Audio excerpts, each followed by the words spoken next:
Misotranao amin'ny anaran'i Jesosy ny mpanomponao fa afaka mitarika fivavahana eto amin'ity androandroany ity ary zao fiangonana rehetra izao dia andray fahasoavana andray fitahina ahita fandresena manoloana zao fampona ataona izao Andriamanitra ombanay ianao ary araka aminay tokoa androany ka dia misaotra makasitraka amin'ny anaran'i Jesosy.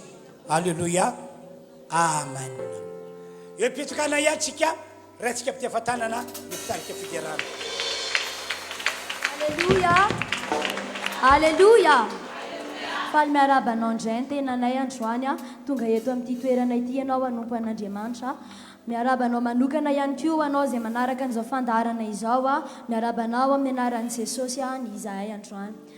Ety am-piandohana dia tiako ny misarika ianao hoe raha anompo an'Andriamanitra eto ianao androany dia andaontsika tena hitady an'izany hoe fanatrehan'Andriamanitra izany satria mbola tsy tonga teto ianao fa efa hatramin'ny maraina dia efa niandry anao teto Jesosy satria fantany fa tonga eto ianao hifanao fotoana aminy ka raha tena hitady azy amin'ny fonao rehetra ianao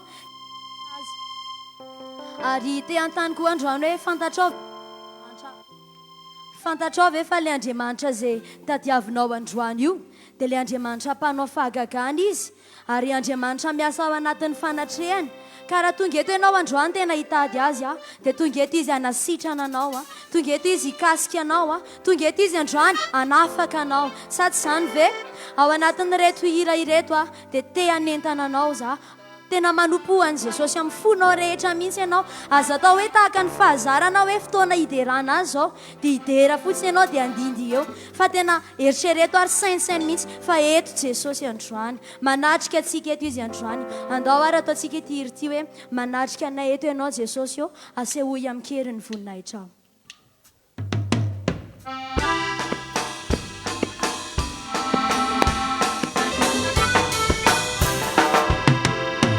Natrikana etanao Jesosy asehoy amin'ny keriny voninahitra ataovy matsapa resy latr'izahay Jesosy manatrika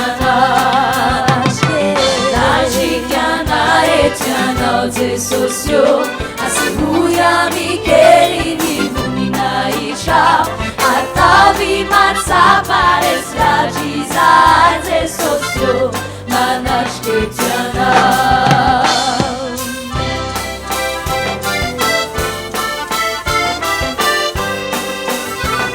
sitrama zay malareto izao avare Jesosy bofatusa asehoy aminay fa tsy miova ianao Jesosy tsy miova ianao sitrama zay malareto izao avare Jesosy bofatusa asehoy aminay fa tsy miova ianao Jesosy tsy miova ianao.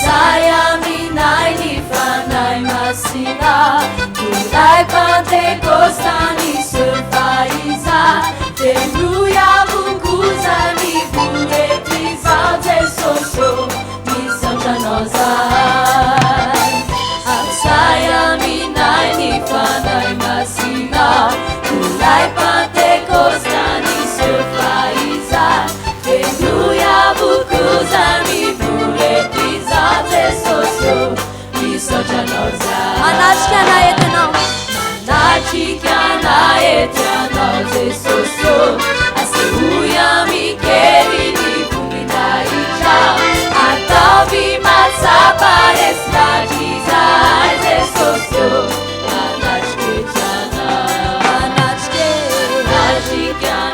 etanao Jesosy asehoy amin'ny keriny voninahitra ataovy matsapa resy latr'izahay Jesosy manatrika ataovy matsapa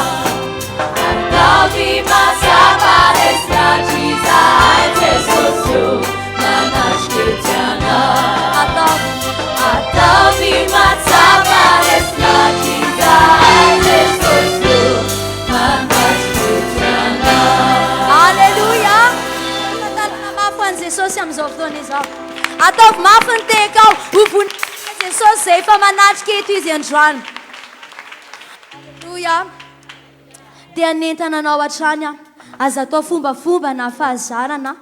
Fa fantatrao ve hoe iza le Andriamanitra tonga hitady anao eto? Andriamanitra lehibe noho ny filoham-pirenena. Andriamanitra lehibe noho ny mpamarisoa anao, ny olona mazay mamarisoa anao ety ambony tany. Satria le Andriamanitra tsika dia le Andriamanitra manana ny zavatra rehetrarehetra. Sady zany ve ao anatin'ity hira manaraka ity dia te hiteny anao foana hoe raha hitady an' Jesosy eto ianao androany dia iona aminy tokoa ianao androany. Andao ataontsika ty ity hoe anio hifanena amin' Jesosy eto ianao androany. Ndao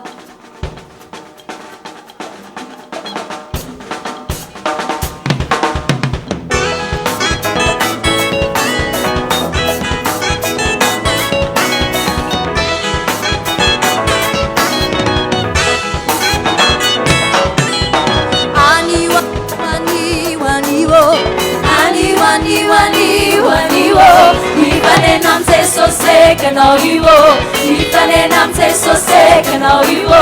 Andro lehibe aminao ty andro androany, lain'alina trasy ny tany. Ifanenam Jesosy kanao niany, Ifanenam Jesosy kanao niany.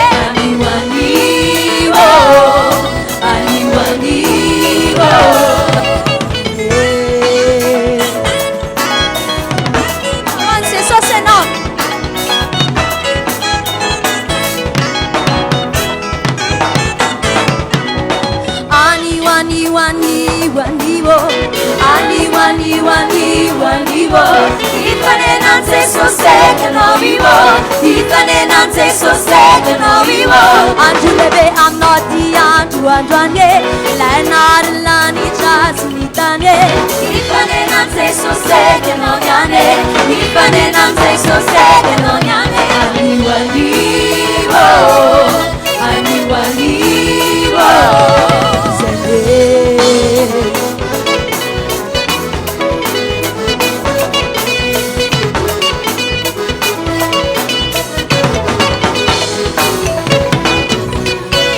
Izao fotsiny tiovy fonao, idiran' Jesosy, idiran' mpanjaka. Dia aza miana any, dia laony fahotany, dia aza misarasara, dia mibeba, miaiky ny eloka. Sady sy aiky andro, izao dia izao, Izao dia izao, izao dia izao, izao dia izao. dia angalao aminazy ny raha mahazo anao. Izay ilainao, izay tianao, Izay ilainao, izay tianao. Epa! Namafisika Jesosy fa eto izy androany.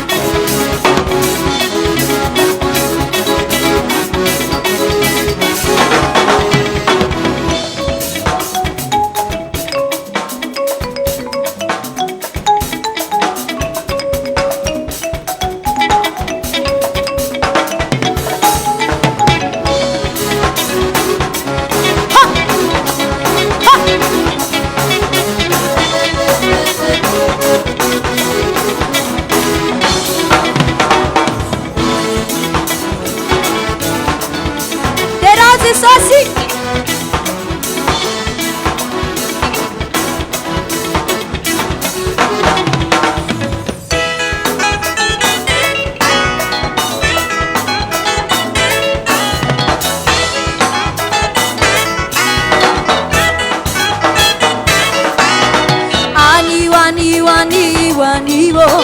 Aniwaniwo. Ifanenam Jesosy kanao iwo, Ifanenam Jesosy kanao iwo. Andro lehibe aminao ty andro androany, alina trasy ny tany. Ifanenam Jesosy kanao niany, Ifanenam Jesosy kanao niany. Aniwaniwo, aniwaniwo, aniwaniwo, aniwaniwo, aniwaniwo, aniwaniwo, aniwaniwo, aniwaniwo.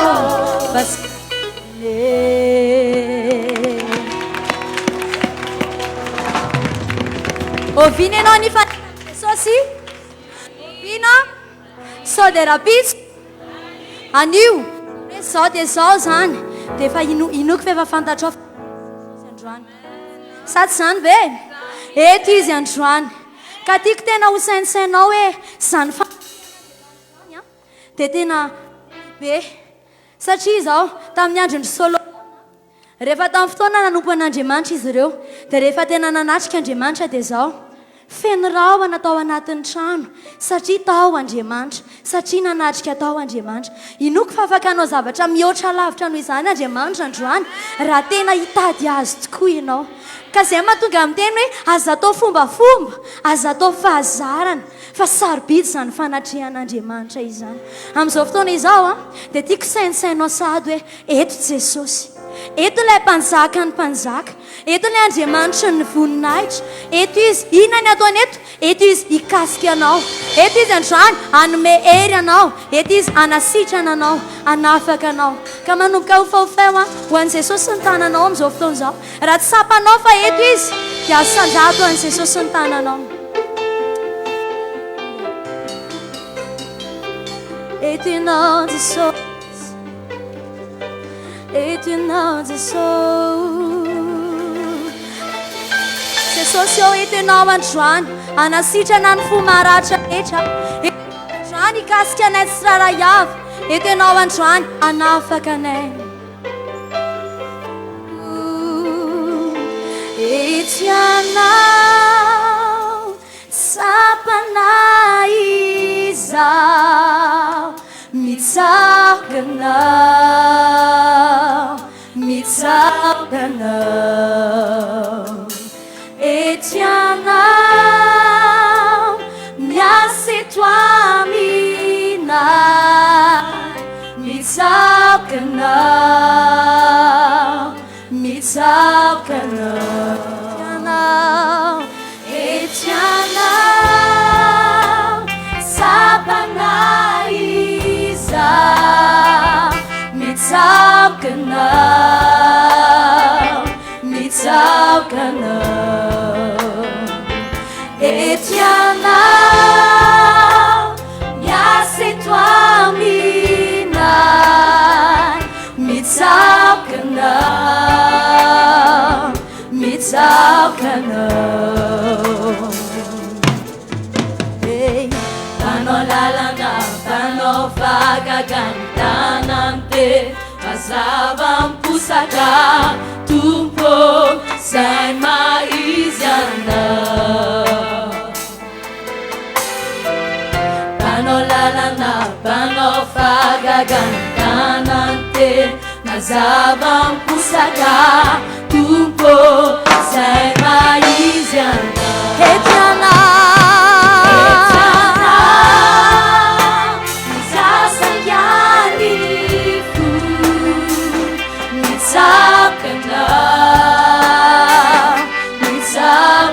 eto ianao manasitrana ny fo.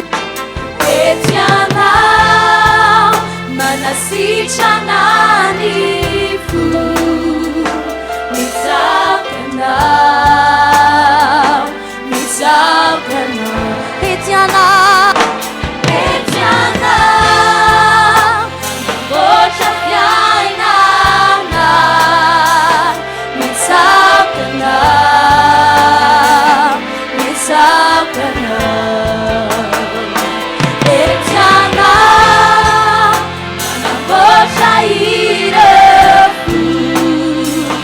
mitsaoka anao, mitsaoka anao. Tanao lalana, tanao fagagany tanante, mazava miposaka Tompo izay maizy anao. Tanao fagagany tanante, mazava miposaka Tompo. Dove si viene panao lalana, panao fagagana, alleluia. Panao lalana, panao fagagany tanante, mazava miposaka Tompo izay maizy anao.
Dovetsika ihany eto ianao Jesosy ety aminay Jesosy eo fantatray fa eto ianao ka ity izay tonga eto itsaokanao eto ianao Jesosy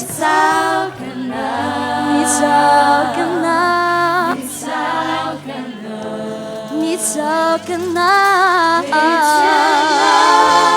iaseto aminay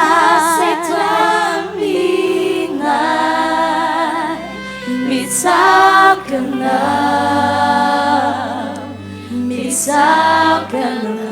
tanatrana fifandraisanao amin'ny Jesosy amin'izao fotoana izao efa tsapanao ve fefa eto Jesosy raha efa tsapanao dia manomboka hofahofay ho azy ny tananao dia manomboka mivavaha mangatah ny heliny mangatah ny fahafenony mba tena hiasa eto izy ka tena mihoatra lavitra noho ny zavatra nataony tamin'ny andron'ny Solomona no ataony Jesosy eto androany mihoatra lavitra noho nataony tamin'ny zanak'Israely no ataony eto androany manomboka mivavaha ianao amin'izao fotoana izao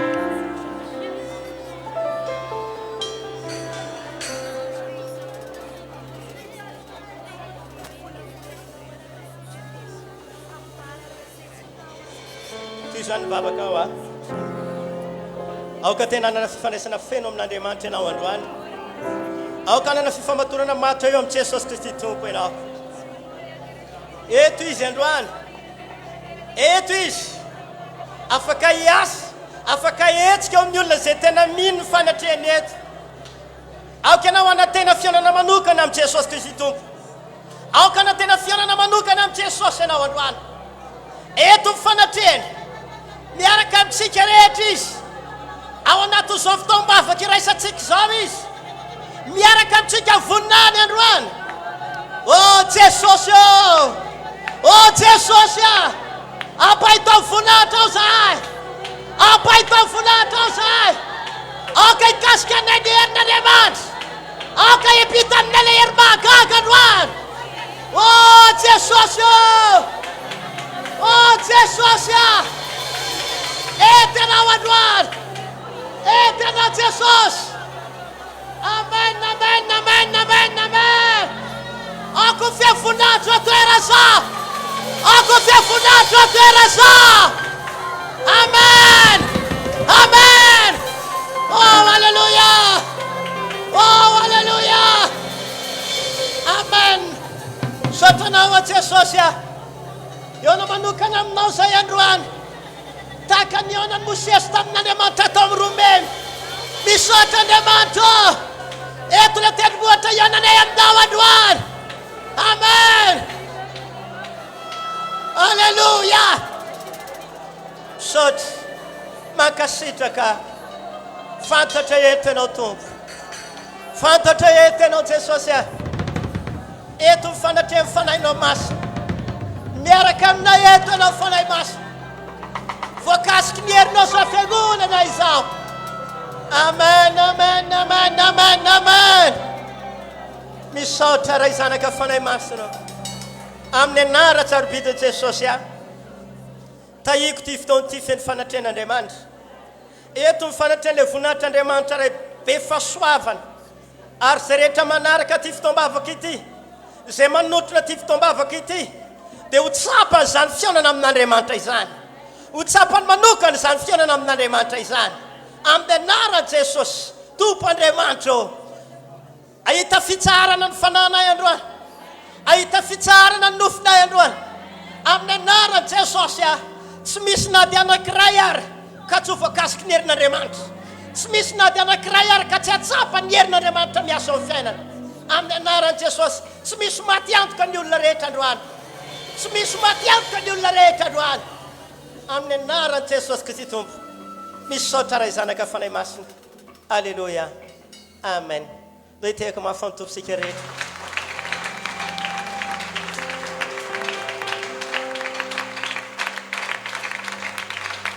alleluja alleluja dia mahazony teratsika rehetra tompoka mbola mamerina ny araba ho atsika tsiraray avy izay tonga eto amin'ity tranon'Andriamanitra ity miaraka manompo ny tompo androany tolakandro mirary anao koa raha mirary hoe androany dia ho fotoana manokana ionanao amin'Andriamanitra ary hitanao voninahitr'Andriamanitra mirotsaka amin'ny fiainanao. Mino aho fa tsika sendrasendra eo fotoana izao satria tena Andriamanitra mihitsy no milaza fa misy fotoana ozy ny zavatra rehetrarehetra ty ambanin'ny masoandro. Ao ny fotoana haterahana, fa ao kosa ny fotoana hanongotana. Mety ao ny fotoana mety nandalovana alahelo, fa ao kosa ny fotoana hipisahany fifaliana. Dika izay dia misy fotoana taoladahola ny zavatra rehetrarehetra mitranga eto amin'ity tany fandalovana ity. Inoko izany fa ny fahatongavanao eto ny fanatrena fitombavaka eto dia tsy misy kisendrasendra izany fa fotoanan'Andriamanitra manokana hitahian'Andriamanitra ny fiainana izao fiangonana izao. Halleluja! Amen! Faharoa manarakaraka izay ihany koa dia miarabantsika rehetra any anatin'ny tokantrano na any amin'ny toerana maro samihafa izay mety anarahanao izao fitombavaka izao amin'ny alalan'ny Facebook. Tsaroa fa ny Baiboly nampilaza manao hoe tsy Andriamanitra ny lavitra ihany izy fa afaka Andriamanitra ny akaiky ary tsy Andriamanitra ny akaiky fotsiny ihany koa izy fa afaka Andriamanitra ny lavitra ihany koa. Midika izany fa na any atokantrano misy anao na any amin'ny toerana rehetrarehetra izay mety anarahanao ny fandaharana ianao dia tinonona manokana hoe hoany amin'izay toerana misy anao ho any ny fanatren'Andriamanitra. Ary afaka hotahian'Andriamanitra amin'ny alalan'ny fitaom-pivavahana izay ataonay eto amin'ny fiandrona kely ianareo. Petapery olona ataoko hoe miresaka aminay mandefa hafatra manokana milaza ny amin'ny zavatra tsapany sy nataon'Andriamanitra tamin'ny fiainany tamin'ny alalan'ny fanarahan-toroteny sy ny fitoam-bavaka tamin'ny alalan'ny Facebook. Maro amin'ireny olon'ireny no any ivelan'ny Madagasikara mihitsy aza.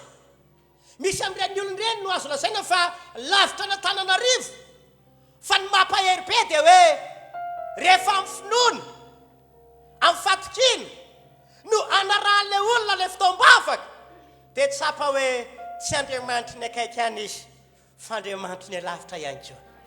Ka ho antsika rehetra mihitsy na ho atao anatin'ny ty toeram-pivavahana ity na any amin'ny tokantrano misy azy any manaraka amin'ny Facebook dia inoko androany fa afaka tsapa ny fitahian'Andriamanitra ny tsirairay avy amintsika. Ho tahian'Andriamanitra ny fitoam-bavaka ataontsika. Ho tahian'Andriamanitra ny atsika rehetra. Ho ambidin'Andriamanitra ny vahoaka indray manontolo. Halleluja! Amen! Melohan'ny hitohizantsika amin'ny alalan'ny vavaka satria manentana antsika hivavaka. Araka ny hafatra hoentina rehefa avy eo hianantsika izany atao hiherin'izany vavaka izany. Dia mbola hialohavana izao fotoanantsika izao nefany dia mbola tenentana antsika mbola hivavaka. Inona ny antony mahatonga anazy zany hitarika antsika hivavaka rehefa avy eo? Izao no antony mantsy. Amin'ny fotoana rehetra ionan'ny olona amin'i Jesosy dia afaka hanao zavatra mahagaga tsy takatry ny saina ny tompo. Tsy misy olona tafahoana tamin'Andriamanitra izany ka hoe nataon'Andriamanitra nodimaina na hoe nataon'Andriamanitra tsy nazo na inona ilay olona. Fa io Andriamanitra io dia afaka miasa amin'ny fomba gaga tsy takatry ny saina foana eo amin'ny fiainan'ny olona izay mpanarady azy. Ny fepetra kosa nefa ny dia izao. Mila manana finoana isika. Amen. Ndray andro mantsy dia voalazan'ny tenin'Andriamanitra izao amin'ny Jaona toko 1:20 tonga dia ny andininy fa 70 angamba no jerevantsika vetivety fotsiny. Tsy mbola afatra ity fa fitariana kely antsika hivavaka rehefa avy eo. Amin'ny anaran'i Jesosy ny amakio izay teny izay. Ho Jesosy taminy tsy voalazako fa raha ino ianao dia ho hitanao voninahitr'Andriamanitra. Io Andriamanitra io zany dia te aneny voninahiny foana eo amin'ny fiainan'ny olona rehetra izay mpanarady azy. Te aneny voninahiny Andriamanitra. Te aneny heriny sy ny fahatsarany Andriamanitra. Fa saingy izao teny Jesosy tsy voalazako fa raha ino ianao. Tamin'ity tantara ity nisy olana goavana nitranga tao amin'ny Marta sy Maria. Maty Lazarosy. raha fijery maha-olombelona sy filazany Marta sy Maria dia hoe efa maimbo Lazarosy, efa efarana na efatrandro nandevenana azy. Tsy azo atenaina mbola ho velona raha maha-olombelona. Ary tendrindra no mipetraka amin'ny fisalasalana, dia no mipetraka ny olana, satria nahoana somary gaga ihany ry Marta hoe mbola hitsangana izao dia izao ve Lazarosy, gaga ihany ny olona rehetra mbola hitsangana izao dia izao ve Lazarosy. Fa ity teny Jesosy tsy voalazako fa farahina nareo. Alleluia. Ry ava malala ho amin'ny tompo zao teneniko amintsika rehetra, mila misy finoana ao anatsika dia iseho amintsika voninahitran'Andriamanitra. Manoloana ny zavatra mitranga amin'ny fiainanao, manoloana ny zavatra misy izay lalovanao, mety amin'ny maha-olombelona mety tsy hovavanao, fa raha mino anao dia iseho voninahitran'Andriamanitra. Alleluia. Hoy teny aloha, ny tompo Andriamanitsika amin'ny fotoana rehetra mihaona aminazy isika dia tianao zavatra lehibe foana, tia ampiseho ny voninahiny amin'ny fiainantsika izy. Fa raha matadintsika ny filazantsara amin'ny Matia 7:20 rehefa tonga tany amin'ny tany izay mba nahalehibe azy Jesosy namanga ny toerana izay nahalehibe sy nisy ny fianakaviany Jesosy maro ny olona nanalana azy tao, maro be ny olona izay azo lazaina ihany koa nafantatra ny tantarany hatramin'ny fahakeliny tao. Dia zao voalaza ny tenin'Andriamanitra manomboka 9:50 rehefa tonga tany Jesosy nampianatra ny tenin'Andriamanitra, nitoro ny famarinana, dia zavatra hafa daholo ny fomba fijerin'ny olona. Dia raha toizatsika ny tenin'Andriamanitra nampalahelo dia izao, ozy voalaza ny tenin'Andriamanitra hoe dia tsy nanao asa lehibe tao izy, tsy nanao asa maro tao izy, no ninona no tsy finoan'ny olona tao. Raha tsoriko izany dia hoe tsy any amin'Andriamanitra tsony ny sakana, tsy any amin'Andriamanitra tsony ny olana, fa andaontsika rehetra napakevitra ino. Sa tsy izany? Misy olona ndraindray miteny manao hoe Andriamanitra rangany tompony lakile, any aminazy ihany ny lakile farany. Fa androany amin'ny teny aminao, any aminao ny lakile an'io. Any aminao ny lakile an'io androany. Raha mino ianao dia iseho ny voninahitr'Andriamanitra. Ho antsika ny antoerana ny atokantrano, ho antsika atao anatin'ny tranon'Andriamanitra, andao hivavaka. Vavaka ataontsika amin'ity fotoana ity dia hoe andaontsika hangataka amin'ny tompo maha-olo ny finoana. Angatantsika ny fanamasina metraka antsika finoana ngeza be ao anatintsika ao. Na iza raha iza isika dia ndao tena hiaraka nokatra ny vavantsika dia teny amin'ny tompo atao volo finoana manomboka androany. Meo anay ilay finoana, ataovy mitoetra taonamiko izany finoana izany mba ahafahako mahita ilay voninahitr'Andriamanitra. Hitanareo amin'ny tenin'i Jesosy mantsy dia nampianatra izy hoe ny finoana araka voalaza amin'ny bokin'ny Romanina azafady dia sao voalaza ny tenin'Andriamanitra hoe ny finoana ozy dia avy amin'ny teny izay eno. Avaiza ny finoana? Amin'ny teny izay eno. Ny zavatra hen'ny olona no miteraka finoana ao anaty. Noho izany indrindra mpisafidiana hen'ny teny tsara avy ao amin'ny tompo, fa izay no miteraka finoana ao anao. Hitsangana amin'ny finoana ao androany, ho velona amin'ny finoana izay manao mainina mafy. Amainina ve?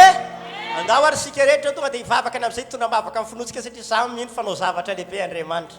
Hivavaka amin'ny fontsika rehetra isika amin'izao fotoana izao.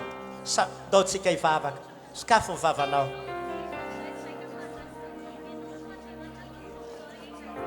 Alleluia.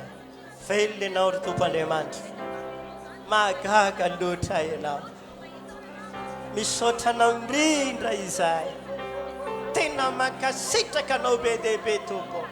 Oh Jesosy, misaotra anao aho, mankasitraka ny amin'izany fampahirezana foy nampitondrainao mpanomponao izany, mba hatonga ny rehetra hanana finoana, mba ahitanay ny voninahitra ao ry Andriamanitra. Tompo Andriamanitra, ataovy olo ny finoana izao fiangonana izao, ataovy lehilahy sy vehivavy manana finoana izay rehetra, ataovy mitoetra ao anatina ilay finoana ka tsy azo zonona intsony. Andao tena hivavaka, vava mafy, sokafo ny vavanao, vava amin'ny finoana rehetra, any aminao androany ho fototra rehetra. Raha tena hivavaka amin'ny finoana ianao dia ahita voninahitran'Andriamanitra.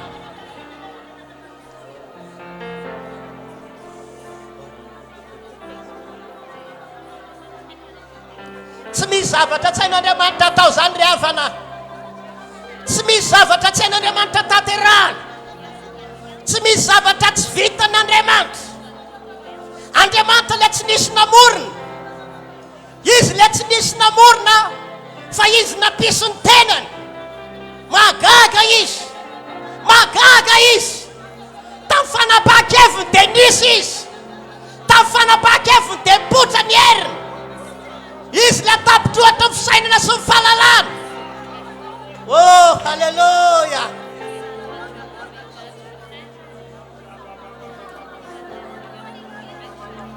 Oh, mahagaga loatra amin'ny fisainana. Mahagaga loatra amin'ny hery. Izany le Andriamanitra ivavahanahy. Tena misaotra anao zao fiangonana zao ry Andriamanitra io. Misaotra anao zao fiangonana zao. Fa nataonao zay, nampianarinao mba hanana finoana. Mba afana mahita voninahitra ao androany.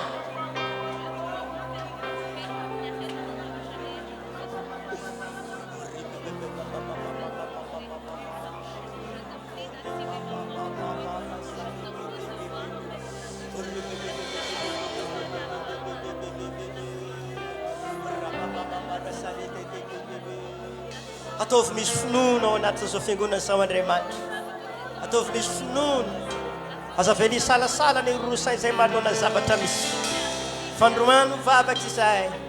Mba hitoetra ao anatin'izao fiangonana zao le finoana avy aminao Andriamanitra. Samy vavaka ihany. Samy vavaka ihany. Ataovy hitan'Andriamanitra fa nisan'ny olona vavaka ianao. Manokatra ny vavanao. Hitondra vavaka amin'ny finoanao. Mivavaha. Fa ny finoanao no ahitanao voninahitra Andriamanitra. Raha misy finoana ao aminao dia ahita voninahitra Andriamanitra ianao androany.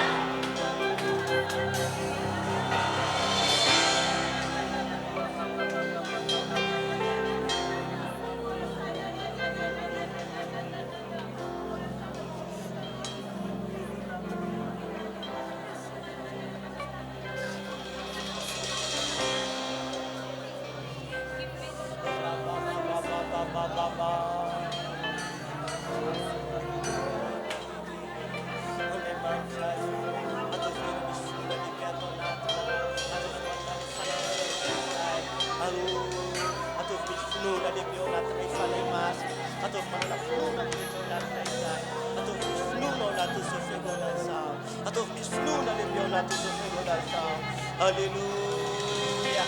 Amen, amen, amen, amen, amen. Ataovy misy finoana mitoetra ao anatinay tompo. Aza vela hisalasatra fiangonana zao. Ndao roatsika le fanampy finoana. Roatsika fanampy salasalana. Lay devoly zay manelingelina finoana tao anatsika. Tsy ahitantsika le voninahitra Andriamanitra. Samy mandroaka zany. Raiso ny fahefana. Raiso ny fahefana. Toera amin'ny anara Jesosy zany. Le mitondra tahotra. Le mitondra fisalasalana. Toera amin'ny anara Jesosy. Le fanantona tsy finoana. Roay zany. Toera amin'ny anara Jesosy. Ianao zay misy tahotra ao anatinao ao. Roay le devoly mitondra tahotra. Roay le devoly fisalasalana. Roay le devoly mitondra tsy finoana. Toera amin'ny anara Jesosy. Toera. Misy fahefana any amintsika ianao. Afaka mampiasa ny anara Jesosy. Efa nomenantsika fahefana nilika ny fanaratsy sy ny heriny.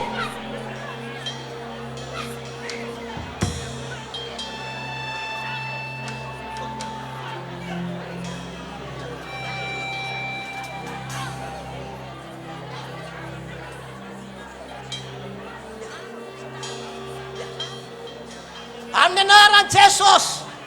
Ireo devoly mitondra tahotra ao anatin'ny fiangonana. Madity anareo ihany. Miala amin'ny anaran'i Jesosy. Dia hifanantahotra. Miala amin'ny fanantsy finoana. Devoly mitondra fisalasalana.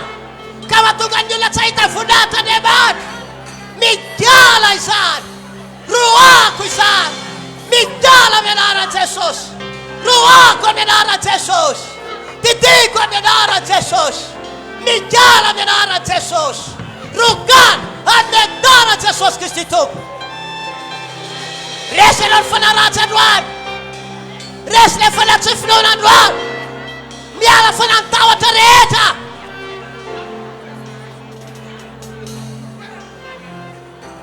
fanahy masonao miantso anao a ataovy mitoetra ao anatinay le fanany finoana ataovy tena manana finoana zao fiangonana zao ataovy tena mitoetra ao ny finoana zao fiangonana zao ninina zavatra hatrehany sy hitany dia tsy horesiny zany izy fa izy finoana goavana ao anaty ahita voninahitra Andriamanitra ny izay rehetra ahita voninahitra Andriamanitra fiangonana zao amin'ny anaran'i Jesosy Kristy Tompo amin'ny anaran'i Jesosy o misaotra Tompo manomboka ataovy misaorana an'Andriamanitra manomboka ataovy misaorana an'Andriamanitra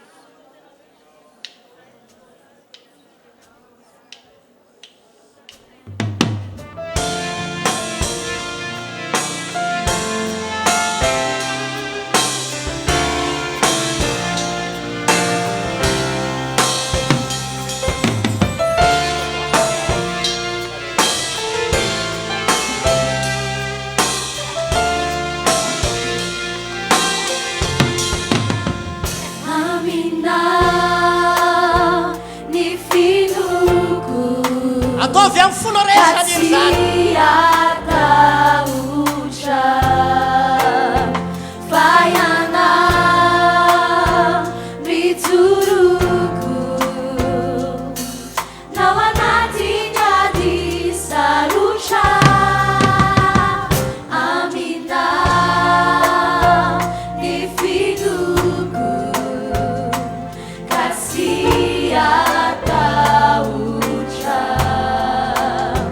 Fire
Alleluia.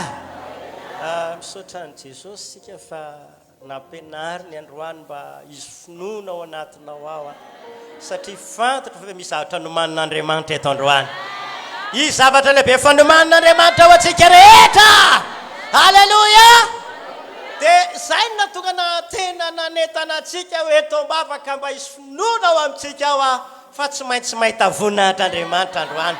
Amen. Mino fa tsy salasala tsony ianao hoe ho hita le sa tsy ho hita, ho azo le sa tsy ho azo fa androany mifantatry izao hoe tsy maintsy mahazo anao androany, tsy maintsy tahiny ianao androany. Andray fahasoava asika rehetra. Alleluia. Tonga amin'ny fotoana manaraka anisan'ny fanomponan'Andriamanitra ihany koa izy ity dia ny fitondrana fanatitra izany. Ny fitondrana fanatitra amiko rehefa tena andinika ny famarinana ara-baiboly dia mitovy amin'ny hoe famafazana izy io. Raha misy olona maniry te hijinja, raha misy olona mba maniry te hitovokatra, dia ahoy aho hoe ny tokony fanapaha-kevitra isin'ilay olona aloha dia mila miazakazaka izy mandeha mamafy. Satria tsy afaka hitovokatra fotsiny amin'izao tsika ary tsy afaka andeha hijindra eny an-tsatsika nefa antsika tsy mba nisy fikarakarana na fanapaha-kevitra akory mba andeha mafy. Ny izany ry havana, aza raisinao tahaka ny adidy atao am-piangonana fotsiny ny fitondrana fanatitra fa raiso tahaka ny hoe famafazana izy io fa ianao nijinja ny vokatra avy eo. Amen. Noho izany indrindra ny ara dia andao ataovy eny an-tanantsika eny ny fanatitra hoy fa tsy rakitra. Dia be ny olona mantsy miteny hoe rakitra, le rakitra mantsy zay foina indray fa mifanatitra dia zavatra manan-danja izany. Amen. Ary Andriamanitra ny antso foana alefa foana ny olona hitondra fanatitra, hanompo amin'ny alalan'ny fanatitra. Dikan'izay tena ilaina ny olon'Andriamanitra manao fanatitra izany. Jerevina renge i Abrahama misy mpisorona lehibe indrindra, Melkizedeka ny anarany. Io lehilahy io dia ambaran'ny Baiboly tsy nisy fiandohany ary tsy nisy razana ny pirany. Rehefa tena nandinika Baiboly zany karazany Andriamanitra nidina tetỳ tany miseho tamin'ny mihitsy io. Satria tsy hita ny efarany, tsisy fefarany izy sady tsy nisy ny atombohany. Fa i Abrahama rehefa natsapa hoe nitahin'Andriamanitra dia izao volazan'ny Baiboly nitondra fanatitra tao amin'ny olona io izy ary tsy vitany nitondra fanatitra fotsiny fa naniampafolony izay nitahin'Andriamanitra azy dia nateriny ary izany natonga ny Abrahama nitahin'Andriamanitra. Ka andaontsika rehetra hanana toe-po tahaka ny Abrahama mihitsy, sa mitondra fanatitra sa hitondra mpafolo-karena fa ho tahin'Andriamanitra be ianao. Amen. Andao antsika rehetra hivavaka ao an'izay fanatitra izay eo anatrehan'Andriamanitra. Omany eny an-tananao zany andeha ho tsofintsika rano eny atrehan'ny Tompo mba hakasitraka ny famafazantsika ny Tompo ka hiteraka fijindrana mahagaga ao ambadika izao. Vavaka sika Tompoko. Tompo Andriamanitra rainay eo, mbola misaotra anao amin'ny anaran'i Jesosy Tompo izay. Fitahiana avy aminao fanambinana avy aminao no mbola nazahoanay vola sy naombiazany ny asan'ny tananay. Marina tokoa ny voalazan'ny boky mpitoroteny fa zay rehetra anananay na niasa misakafo zahay, mifaly izahay, maompy izahay dia araka voalazan'ny boky mpitoroteny hoe fanomezan'Andriamanitra daholo izany rehetrarehetra izany. Androany tompo tsara indrindra, ataovy tena resy lahatra amin'izany izay rehetra fa fanomezan'Andriamanitra io zavatra rehetrarehetra nananay io, tsy noho ny fahatsaranay, tsy noho ny fahaizanay mitady vola, fa tena fanomezana avy aminao Andriamanitra izay rehetra misy, izay rehetra nananay fiangonana. Ko ankehitriny azy anolotra ny fanatitra eto anatrehanao izay Andriamanitra ato an-tranonao dia nizaniza amem-pifaliana dia tinonona ny fitahin'Andriamanitra ao amin'izany olona izany. Amobe ny izay afafiny, amobe mihitsy ary hisy fijinjana mahagaga ao aminy amin'ny anaran'i Jesosy izay rehetra mitondra mpafolo-karena dia hisokatra ho azy ny varavaran'ny lanitra ary hisy fitahiana mananampiampy ataon'Andriamanitra amin'izany olona izany. Androany Tompo Andriamanitra rainay amin'ny pifaliana, amin'ny finoana no anateranay izao fanatitra izao mankasitraka tompo tsara o amen. Dia zao zany fandaminana le fety aloha ny ampafolo-karena amin'reto boaty reto dia rehefa vita izay dia ho tatazana any am-toerana kosa ny fanatitra fa ao anatin'izany hotsika dia mbola toy anandratra ny tompo amin'ny alalan'ny hira fiderana. ao anatin'izany dia mbola hito iterany tompiantsika sady fanomezana voninahitra an'Andriamanitra.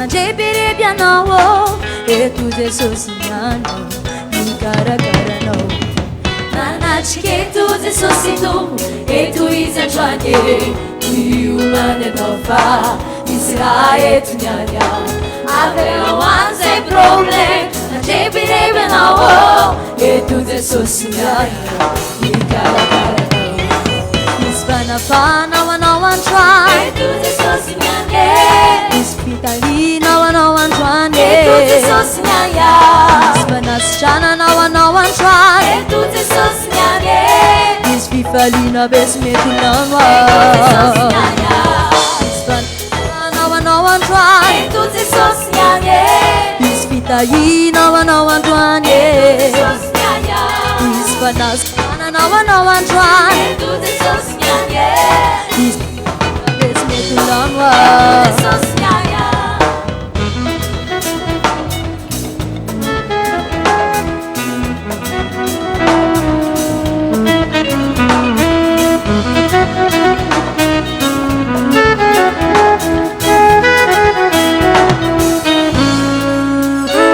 Jamignanao dia seho an'iny voninahitra Andriamanitra manatrika eto anio lay mpanjakany ny atongavany eto dia te hamontsy sy hanapakatsika raha mihinanao androany dia horasinao izany raha mihinanao dia seho an'iny voninahitra Andriamanitra manatrika eto anio lay mpanjakany lanitra ny atongavany eto dia te hamontsy sy hanapakatsika raha mihinanao androany dia horasinao izany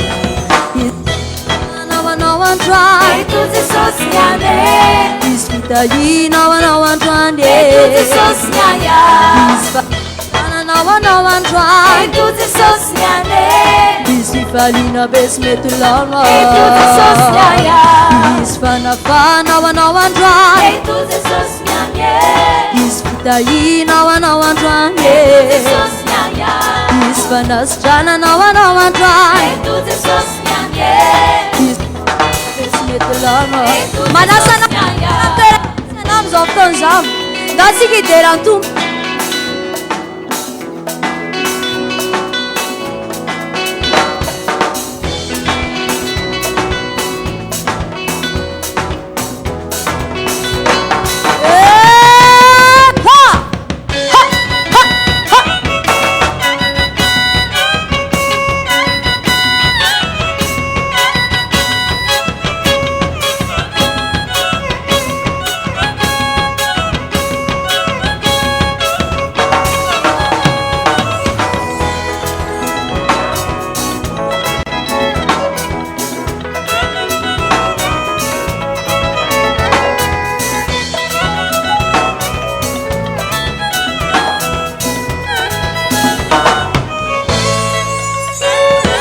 Panafana anao androany eto Jesosy niany misy fitahinao anao androany eto Jesosy niany misy fanasitrananao anao androany eto Jesosy niany misy fifaliana be sy mety lano eto Jesosy niany misy fanafanao anao androany eto Jesosy niany fitahinao anao androany eto Jesosy niany misy fanasitrananao anao androany eto Jesosy niany Eto Jesosy niany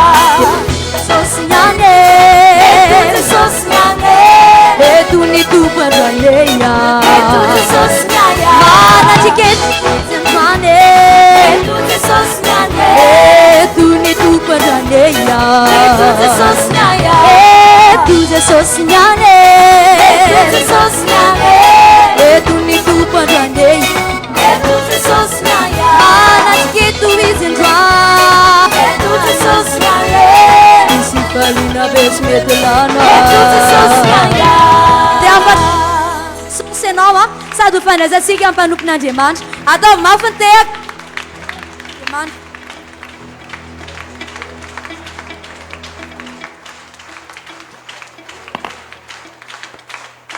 Samiary makantoerantsika rehetra tompoko a tain'Andriamanitra ianao dia tonga amin'ny fotoana manaraka moa zany tsika izao a andrenesana ny tenin'Andriamanitra andrenesana inona hoe tenin'Andriamanitra tsy tenina pastera fa tenin'Andriamanitra satria na Jesosy tenany ara dia efa nilaza mihitsy ny rehefa sy raha zany zay teny teneniko aminareo izy dia tsy misy avy amiko fa vany amin'ny ray Jesosy ary ny teny zany a ny teny izay ambarako izy dia tsy misy avy amiko fa vany amin'ny ray zany fanambarana zany ny zany keo ry hitondra ny afatra amintsika eto aho dia iraka fotsiny ahako fansona ihany fa ny tompony teny dia Andriamanitra inoko nefa fa manakambara amintsika vahoaka ny Andriamanitra ary teny amintsika tsiraray avy izy amen noho izany dia aoka tsy nitsanganan'olona no hitanao eto fa ny herin'Andriamanitra amen ve halleloia fanamafisako kely ny filazana satria mety mbola ho amafison'Andriamanitra ihany rehefa avy eo dia izao tena ary ianao mila mahay mandamina sy mandrindra hoe ahoana no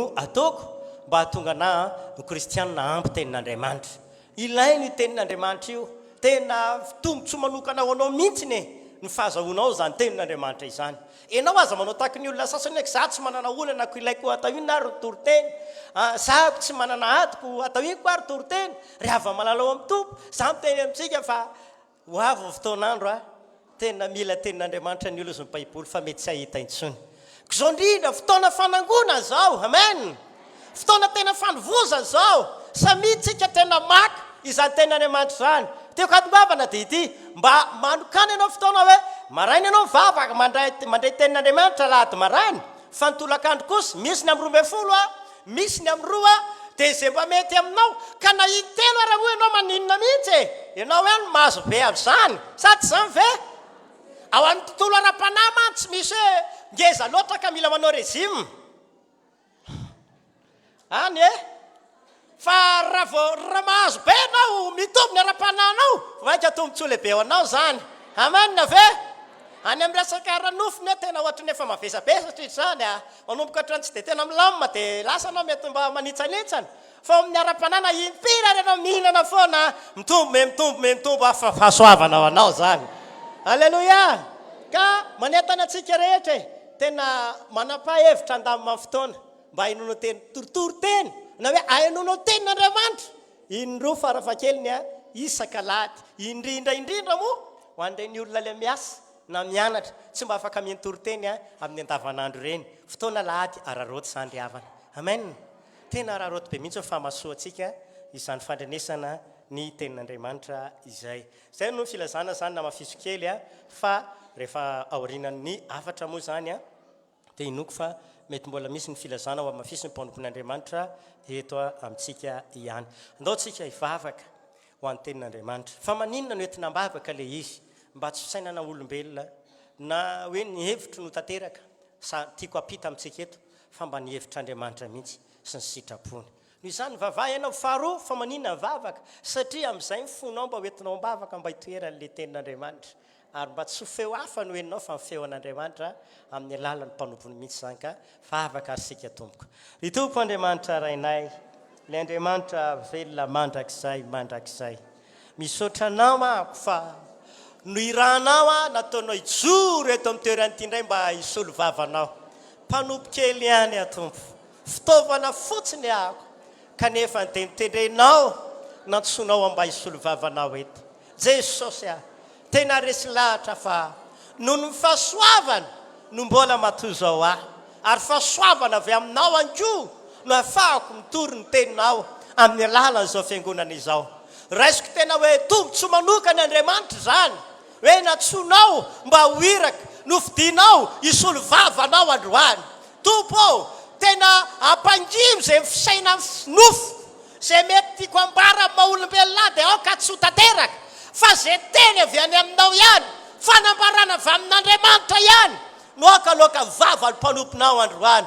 Ny tompo Andriamanitra mangataka amin'ny fanahy masinako anositra amikery amin'ity atoandro ity, ameno atanteraka amin'izao fotoana izao, ary mifona fiangonana dia tahimbo hitoerany teny tsara, amoby eo aminay izany teny izany amin'ny anaran'i Jesosy zay rehetrarehetra manatrika fotoam-bavaka na ny manaraka ny anatin'ny Facebook dia azo fahalalana izy androany, ho fatany tokony ataony amin'ny anaran'i Jesosy. Akatoza lazain'Andriamanitra ilay izy, makasitraka raiky tsara indrindra amin'ny anara tsarobidin'i Jesosy. Alleluia, amen, alleluia. Andao ary sika hanokatra ny Baiboly satria tenin'Andriamanitra moa zany ny resaka eto dia tsy maintsy Baiboly ihany koa ny vakiana. Tesalonianina voalohany toko 5 andininy 9 sy ny 17 no anomboantsika ity fampianarana ity. Tesalonianina voalohany toko 5 andininy 9 sy ny andininy 17. Fa ilay andininy 17 moa zany ny tena hitondratsika ity afatra ity androany, fa misy antony kely na tonga anazy zany namaky an'io andininy 9 izay ho atsidiko amintsika rehefa aveo. Ndao ary vakina amin'ny anaran'i Jesosy ary ny tenin'Andriamanitra, mifaly mandrakarivo, mivavà ka aza mitsahatra. Averiko tsara, mifaly mandrakariva ary mivavà ka aza mitsahatra. Dika teny hafa io le mifaly mandrakarivo te mifaly isan'andro isan'andro dia mivavà foanafoana. Mifaly isan'andro isan'andro dia mila mivavaka foanafoana na hoe mila mivavaka tsy tapaka. Androany zany tsika dia hianatra aloha hevitra manao hoe ny herin'ny vavaka. Amen, amen. Hianatra isika amin'ny mazava-dehibe izany atao hoe vavaka izany androany sy ny hery hoentiny izay vavaka ataotsika. Raha ity vavaka ity ndresahana riavana, raha vao momba ny vavaka ihany koa no azo lazaina hoe teneniny, dia maro be mihitsiny ny fomba entina amaritana izany atao hoe vavaka izany. Misy fomba maro be mihitsiny entina amaritana izany atao hoe vavaka izany. Anio anefany dia viltsy ihany no entiko amintsika eto amin'ny toerana androany mba hatsapanao sy halalanao ankoa izany atao hoe herin'ny vavaka izany. Ety ampiandohana ihany koa nefa ny izao dia ampahafantatra antsika ako fa na iza milaza fa kristianina, na iza milaza fa zanak'Andriamanitra dia natao iaina sy anatanteraka izany vavaka izany isika. Raha milazana fa olon'Andriamanitra, raha miteny anao za kristianina dia mitonanao androany aoka tena ho resy lahatra ho babo zao tenin'Andriamanitra sy ty afatra ampitonan'Andriamanitra ity isika, fa mila tena miaina ao anatin'ny vavaka isika ary mila manatanteraka an'izany isan'andro isan'andro. Faharoa, le fanamariana ihany koa dia izao, tsy misy safidy io na hoe manaraka fiainana mitranga amin'ny tontolo iainantsika. Rehefa mba milamilamy amin'ny fiainako, rehefa mba metimety ako dia faly be ndia hivavaka indray aloha. Halleloia, milamina be fa tena mifankatia be zay sy ramose. Na hoe tena nahazo ola be fa tena halleloia be Andriamanitra, mila mivavaka kely aloha ety.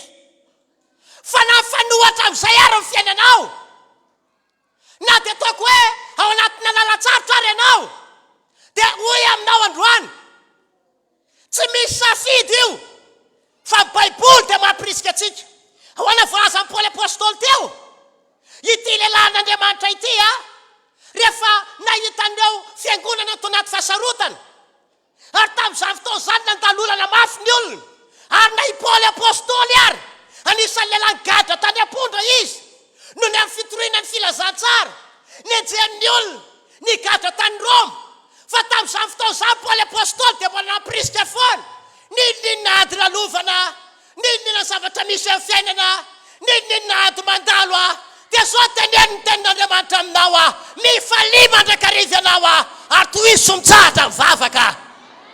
Halleluja, amen. Misy karazan'olona mantsy rehefa tsy dia milamina loatra ny fiainany na rehefa anatin'ny ady mafy izy dia zao ny tenenina mivavaka ary pastera tsy vitako tsony. Ary ianao mety efa nanao an'izany ianao sa tsy izany ve? Izany mihitsy. Eny nisotranao antsotrako. Mafy ny fiainany, mafy ny olana, mafy ny adiny, izany mihitsy. Tonga dia tsy mivavaka izy. Tsy vitako pastera, tena na ny anokatra ny vavaka ary tsy vitako tsony. Na ny andohalika ary tsy vitako tsony. Osy le olona anankiray izay tamiko indray andro, pastera, mba nandohalika iana fa toromaso no hitako teo. Tsy navita ny teny ozy fa inona ho anatonga nanatory ka tsy hitako izay ho teneniny fa maninona mafy loatra ke ny fiainako pastera tsy aminao mantso ny toerana marina zany fa tsy aminao ny toerana fa na misy inona dia mazava ny teny mpanompon'Andriamanitra mivavatsika ka aza mitsahatra izany hoe nivavaka ataotsika kristianina nivavaka ampianarin'ny baiboly ataotsika kristianina dia tsy azo tapatapahana tsy azo atrahatra mihitsy fa ninona mitranga ninona misy ninona miseho dia mila mivavaka foana. Halleluja, amen ve? Mila mivavaka tsy mitsahatra itsika na hoe mila mivavaka tsy miato. Halleluja. Mazava ihany koa ilay tenin' Jesosy Kristy Tompo. Andevaka itsika filazantsara ny Lika 12 manomboka atao amin'ny 1 filazantsara amin'ny Matio azafady Lika azafady Lika 12 manaraka tsara zany nareo. Lika 12 dia ao amin'ny 1 zao mivaky le teny amin'ny anaran'i Jesosy. Fanoharana ny amin'ilay vehivavy mpitondra tena na hery nangataka. Ary Jesosy laza fanoharana taminy fa tsy mety raha tsy mivavaka mandrakariva izy ka maninona ka tsy reraka. Teto indray dia nisy tantarana vehivavy anankiray ozy ny baiboly mpitondra tena mahery mangataka mpitondra tena na hery mivavaka zany nangataka. Dia zao voalaza tenin'Andriamanitra le fanambarany Jesosy manao hoe araka le teniko teny aloha na izy miteny fa kristianina niza milaza fa mpivavaka niza milaza fa olon'Andriamanitra dia tsy maintsy mivavaka tsy mitsahatra isika. Amen. Ary ho ihany koa Jesosy hoe tsy misy safidy io fa mivavaha mandrakariva ka tsy reraka. Amen. Mila mivavaka mandrakariva tsika ka tsy reraka ozy. Izany tenin'Andriamanitra izany dia mampirisika atsika mihitsy iaina mivavaka sy ilay firesahana amin'Andriamanitra. Mampirisika atsika ny tenin'Andriamanitra, mitona atsika ny tenin'Andriamanitra fa tena mila mivavaka amin'Andriamanitra isika ary mila olona volona foana iresaka amin'Andriamanitra tsy mitsahatra. I tena ilaina ivavaka io ry havana tanterahantsika mpino kristianina. Mila iaina atsika ary mila ataotsika foana izany ho iaho na iza isika. Na ho anareo izay manaraka ny atokantrano amin'ny alalan'ny Facebook na ho atsika izay ato anatin'ny tranon'Andriamanitra dia hoy amintsika androany tena ilaina no mivavaka ry havana ary mila atao ary mila tanterahana izany. Amen. Halleluja. Zao mantsy no izy tena manan-danja be indrindra eo amin'ny fiainan'ny mpino kristianina io atao hoe vavaka io. Averiko tsara. Tena manan-danja be indrindra eo amin'ny fiainan'ny mpino kristianina io atao hoe vavaka io zay ampianariko anao androany. Inona tena manan-danja? Vavaka. Maro zavatra mety manan-danja amin'ny fiainanao. Maro zavatra mety manan-danja ihany koa tianao atao. Fa androany mampiresika atsika anisan'ny tena manan-danja be mihitsy eo amin'ny fiainan'ny mpino ny atao hoe vavaka ry havana. Satria miankina ny vavaka izay ataontsika io daholo ny zavatra hitranga sy seho eo amin'ny fiainantsika. Amen. Ao ve o. Ao ve. Tafiditra tsara ianao. Averiko ary le izy. Le tepika teo alohan'izay. Tena manan-danja be indrindra eo amin'ny fiainan'ny mpino kristianina ny atao hoe vavaka. Satria miankina amin'ny vavaka izay ataoko sy ataonao daholo ny fataterahany zavatra rehetra eny amin'ny fiainantsika. Amen na? Teboka voalohany inona no entin'ilay vavaka? Miankina amin'ny vavaka izay ataontsika daholo ny fataterahany teny fikasan'Andriamanitra. Amen na? Ato anatin'ity baiboly ity mantsy dia misy teny fikasana maro nomen'Andriamanitra ho an'ny olona rehetra izay mpanaradia azy. Ary teny fikasana io dia nataon'Andriamanitra ho tanteraka sy hitranga amin'ny fiainan'ny mpino.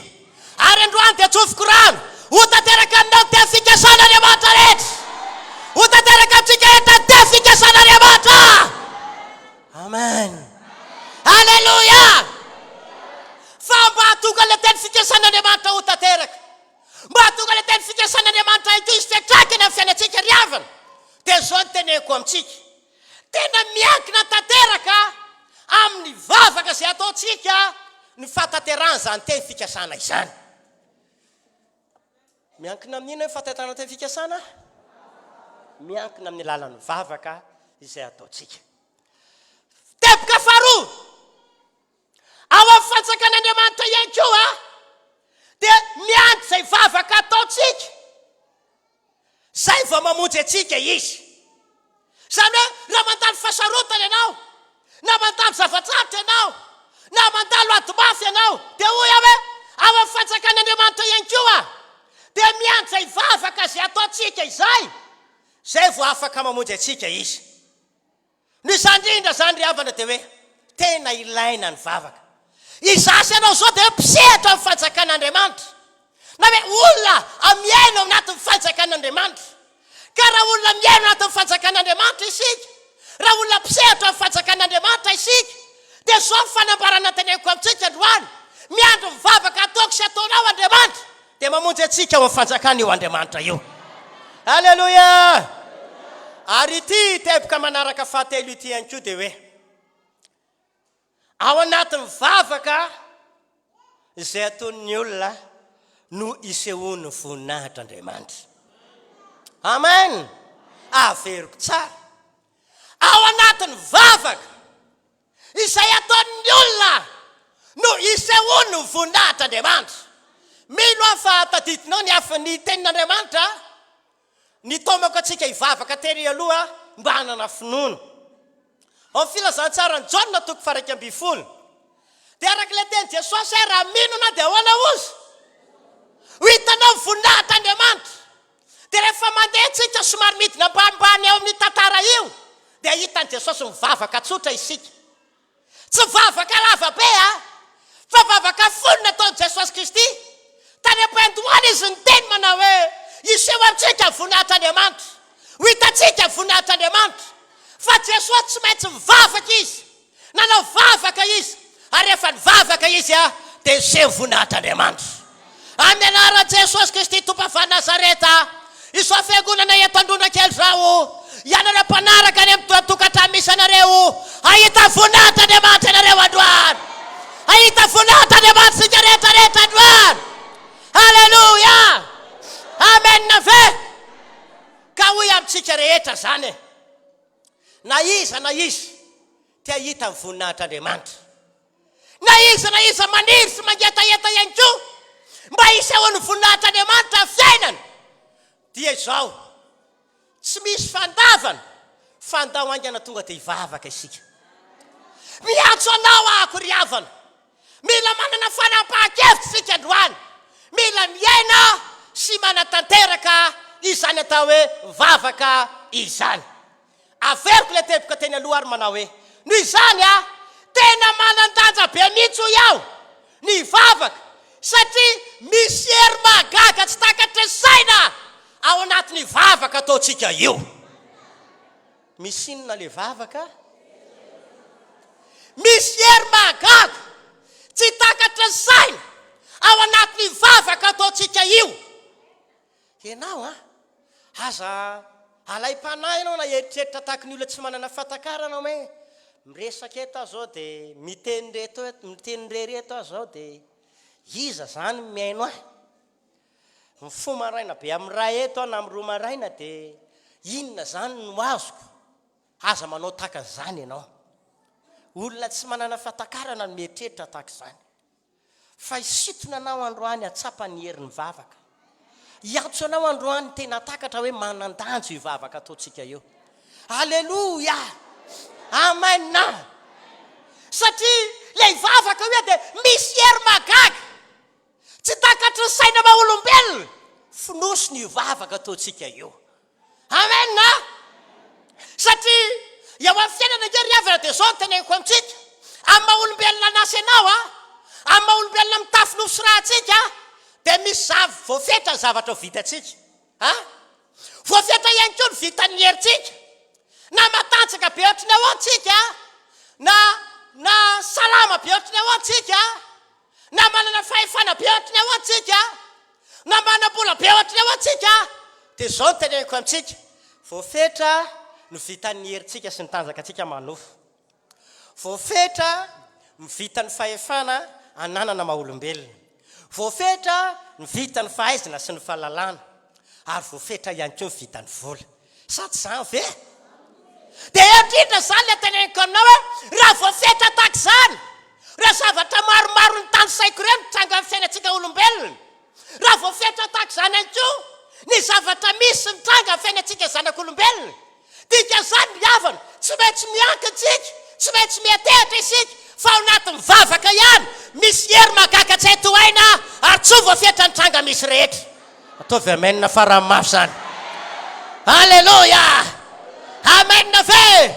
Ka hoy aho hoe amin'ny anaran'i Jesosy, zay efa manomboka napa-kevitra, zay efa manomboka vonona, zay efa maniry zady tena hivavaka manomboka androany dia tsofina rano ianao, hiasa mikero anatinao fiaina mivavaka, ahita ny hery mivavaka ataonao ianao, ahita voninahitra Andriamanitra ianao, hamonjy anao fanjakan'Andriamanitra, ho tanteraka anao teny fikasana rehetra. Halleluia. Dia enoy amin'izay raha fa mandeha lalindalina amin'izay ahako. Ity amin'izay ilay izy satria hoe misy voafetra daholo ny hery maha-olombelona, voafetra ny fahalalana sy ny fahazana, voafetra ny vitan'ny vola, voafetra ny fanampian'ny olona, fa mivavaka kosa ry havana dia tsy misy fetra ny hery. Tena mahavita azo hivavaka io. Miantso antsika rehetrarehetra tonga eto azo iankinana sy anteherana ny hery mivavaka. Amen. Averiko tsara, tena azo iankinana sy anteherana ny hery ny vavaka io. Ka isika rehetra tonga eto na iza dia andaontsika napa-kevitra tena hivavaka. Tena ampiandohana dia nameny loha hevitra hoe ny heriny atao hoe vavaka. Dia zany nanitsidika antsika tamin'ny teboka voalohany hoe maro ny fomba entina maritana izany atao hoe vavaka izany raha ara-baiboly. Maro be fomba maritana anazy, fa ity anankiray ity no entiko amintsika aloha androany. Ny vavaka dia izao no amaritantsika azy. Ny vavaka dia fangatahana hery avy amin'Andriamanitra mba hanampy antsika ao anatin'ny fotoan-tsarotra izay lalovantsika. Averiko tsara. Ny vavaka dia fangatahana hery avy amin'Andriamanitra mba hanampy antsika rehefa ao anatin'ny fotoana sarotra. Halleluja! Matetika ny olona riavana rehefa ao anatin'ny fotoan-tsarotra tokoa dia indray mieritreritra fa izy miady rery. Indray matetika ny olona rehefa anatin'ny fotoan-tsarotra dia mieritreritra izy fa tena tsy hitan-tsoa izay ho atao. Fa misy karazan'olona eto amin'izao fotoana izao mamangy an'Andriamanitra, fierevitra ianao, tsy hitanao tsoa izay ho atao. Fa izao ny antson'Andriamanitra aminao io. Ianao efa tado-kivy, ianao efa namoy fo, atiny alina ianao tsy nahita tory. Dia izao tena ny Baiboly aminao androany. Ianao io madihana vavaka, fanohananao amin'kery Andriamanitra dia tsy maintsy tafavoaka ianao. Amen. Izany olona izany dia ho tafavoaka faran'izay aingana izay olona izay. Tena mahitanao sady efa tafavoaka ny fiainanao. Mahitanao sady efa miseho aminao ny voninahitr'Andriamanitra. Ka hoy amintsika hoe matetika rehefa anatin'ny fotoan-tsarotra, matetika rehefa anatin'ny ady mafy, matetika rehefa toto zava-manahirana isika, dia indraindray tady tsy hita ny maha-kristianina antsika ry havana, fa tady hitovy amin'izao tontolo izao tsika. Nefa nohy aminao androany. Na inona zava-manahirana andalo amin'ny fiainantsika, na inona lalan-tsarotra mety sedraintsika sy diavintsika amin'izao fotoana izao, mbola misy fitaovam-piadiana mahery vaika anankiray ny aminao any fa andao ampiasaina. Tsy inona io fa vavaka ry havana. Ndao hitehaka ho an'ny tompontsika rehetra.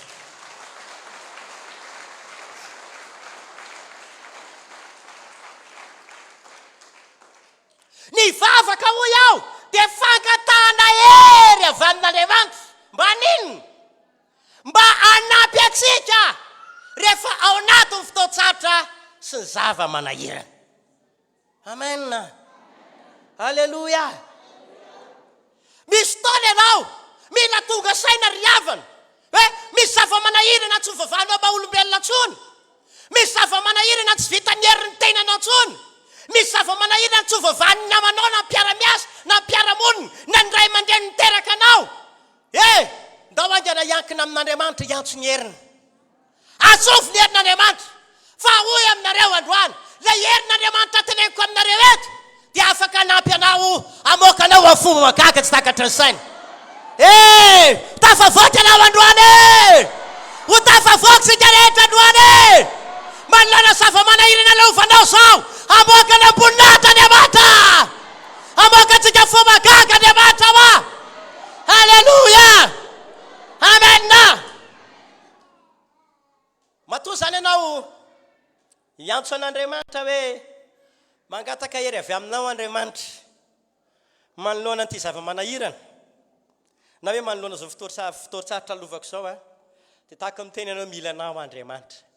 Izay mihitsy ilay izy raha tiaka. Tahaka ny milaza anao hoe tena mila anao Andriamanitra. Mila anao hanampy ahy. Mila ny herinao hamonjy ahy. Izay mihitsy ke dika ilay izy. Izay ny tomako anao sao dia tsy takatro ny herin'ny vavaka. Mahatonga anao mivavaka ihany fa indraindray 10 minitra, 10 minitra. Misy fotoana ry ianao tsy tahotra tsy henatra fa lasa mandeha mivoaka ny trano tsy mivavaka fa mandehandeha. Dia misy karazan'olona mivavaka ihany fa misy fahazarana tsara indraindray ataony. Mba tsy lazako ilay zavatra ray. Fahazarana tsara. Inona moa izany mifanohitra amin'ny fahazarana tsara? Aza miteny an'izany aloha ka. Hitanareo, misy karazan'olona fo izy dia izao fotsiny se Andriamanitra sotranao fa nahita tory be tamin'ny alasatsynao firatsony aho. Dia nitahinao be mihitsy dia narovanao ka dia misaotra indray fa nahazo maraina vaovao andeha indray ahy dia tario fa miala tsiny aminao fa za tsy afaka mivavaka lavabe fa dia amen. Ry hava malala ao amin'ny tombo ahoana rehefa tsy takatro ny herin'ny vavaka do sambosamborina ohatr' izany ny fotoana iresahana amin'Andriamanitra. Nefa noho iaho ny vavaka ndraika fangatahanao fangatahana hery avy amin'Andriamanitra mba hanampy antsika sy hamonjy antsika ao anatin'ny fotoan-tsarotra sy ao anatin'ny zavatra manahirana tsy vitan'ny tena maha-olombelona. Taky manao an'Andriamanitra tsy vitako tsony ty efa nataoko tahoany zay fomba rehetra efa nataoko tahoany zay alanenina efa niezaka tamin'izay mba vitako a fa tena tsy vitako Andriamanitra dia izy Andriamanitra ay tsy vitanao tsony dia ampidiny le heriny anampy anao anatin'ny fotoan-tsarotra anampy anao anatin'ny fotoa manahirana dia isy fahasoavana lehibe hitranga amin'ny fiainanao isy zavatra magaga hitranga amin'ny fiainanao e halleloia raha tsorina zany dia zao e le vavaka zany dia resaka fangatahana amin'Andriamanitra mihitsiny a sy ny heriny a mba hanao zavatra lehibe a eo amin'ny fiainan'ny olona ka hijery tantara anankiroa tsika eto a dia misy fitsorovavolombelona ho ataoko a ao ariana kely ao dia za tsika fitaindray tantara anankiroa mihina fa vita ito ohatra voalohany ary hoe tsika manam-pirofo sy manambara amin'ny alalan'ity lo hevitra androanyity lo hoe ny vavaka dia anisan'ny fangatana hery avy amin'Andriamanitra mba hanampy atsika rehefa anatin'ny fotoan-tsarotra na hanampy atsika amin'ny fotoana misy zavatra manahirana ohatra anankiray ny tantara n'le lehilahy atao hoe Eli sakafo ny baibolinao ary dia andao jerevana ny voasoratra ao anatin'ny mpanjaka voalohany toko 7 a andiny ny 7 a sy ny 7 mpanjaka voalohany toko 7 a andiny ny 7 sy 7 zao no vaky le tenin'Andriamanitra amin'ny anaran'i Jesosy menoa Jehova o mba afantaran'ireto olona reto fa ianao no Jehova no Andriamanitra ary ianao mampiverina ny fony a indray dia latsaka ny afon'i Jehova ka nandevina ny fanatitra odorana sy ny kitay hazo sy ny vato ary ny vovoka sady nandritra ny rano tao amin'ny ady kely ity tantara ity a dia azavaiko amintsika tsotsotra ny zavatra nitranga teto ny zavatra ny seho sy nitranga tamin'ity tantara ity dia hoe nisy fifanoherana mahery vaika teo amin'ny elim-paminany a sy ireo mpaminany mibala tamin'izany vanim-potoana izany satria naninona ireo olona mpanara-dia n'Andriamanitra rehetra ireo vahoaka n'Andriamanitra tamin'ny andron'ny Eli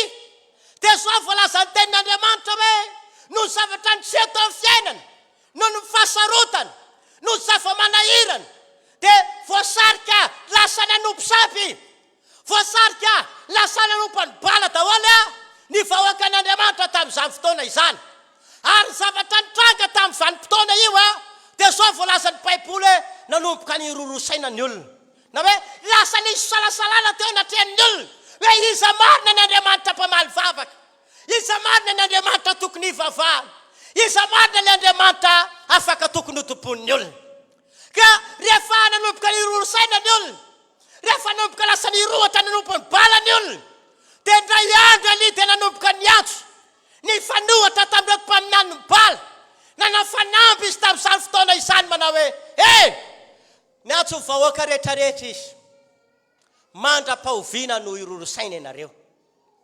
mandra-pahoviana no isalasala ianareo tamin'izany vanim-potoana zany dia efa marobe ny olona no diso lalana tamin'ny fivavahana tamin'izany vanim-potoana zany dia efa be dia be ny koa ny olona tsy tena ny olona tamin'ny fivavahana nytonan'Andriamanitra azy fa mitsofoko rano ianao zay tonga eto a iolona hatramin'ny farany ianao fanarahana Jesosy a tsy voaosongoso ny zava-misy ianao a tsy voaosongoso ny fivavahana diso ianao a fa hifikotra amin'Andriamanitra hatramin'ny farany raha ianao zay olona zay dia manao vamenina mafy raha ianao zay olona zay dia manao vamenina mafy a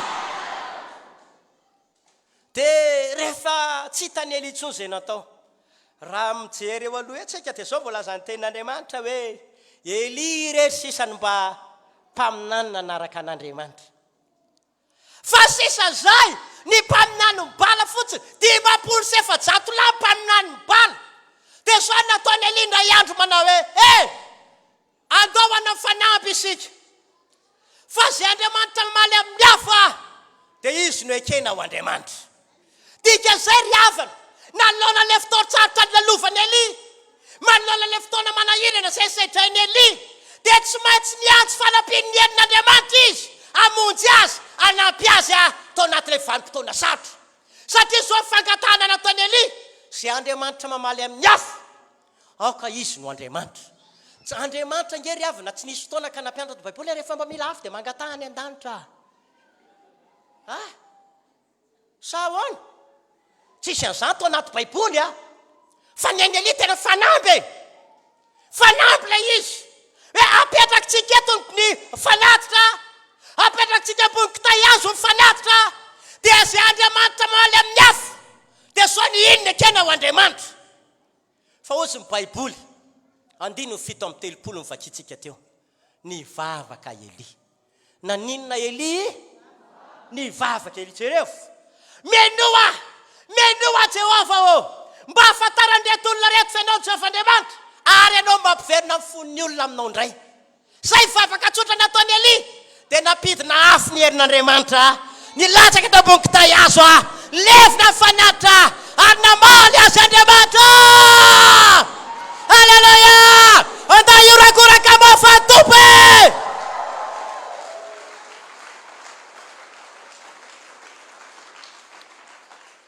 Fanontaniana apetrako aminareo dia ity: raha ny olona fotsiny teo Elia dia zao ny tenen'Andriamanitra, tsy hita fa zao mahazo mivavaka zao maty endrika zao tsy hita tsony fa dia zay mangina inona volamena, tetotetiko ny volamena daholo. Dia anao volamena fotsiny ianao, fa Elia rehefa tody ny fotoan-tsarotra izy, tao anaty fotoana manahirana tamin'izany vanim-potoana, dia nivavaka izy Andriamanitra menoa ianao, vavaka tsotra fa niaino Andriamanitra, dia nirotsaka ny herin'Andriamanitra nanampy azy, napidina le hafa avy any an-danitra, ary nandevina amin'ny fanatitra izany, ary natonga ny olona niaiko hoe ny Andriamanitra ivavahany Elia, izy no Andriamanitra velona. Haleluya! Ny Andriamanitra ivavahantsika dia Andriamanitra velona. Ny Andriamanitra ny fiangonana ny fiandonan-kely Andriamanitra velona. Amin'ny anaran'i Jesosy, hiditra mery vaika amin'ny herin'Andriamanitra, hiozaka mery vaika amin'ny herin'Andriamanitra.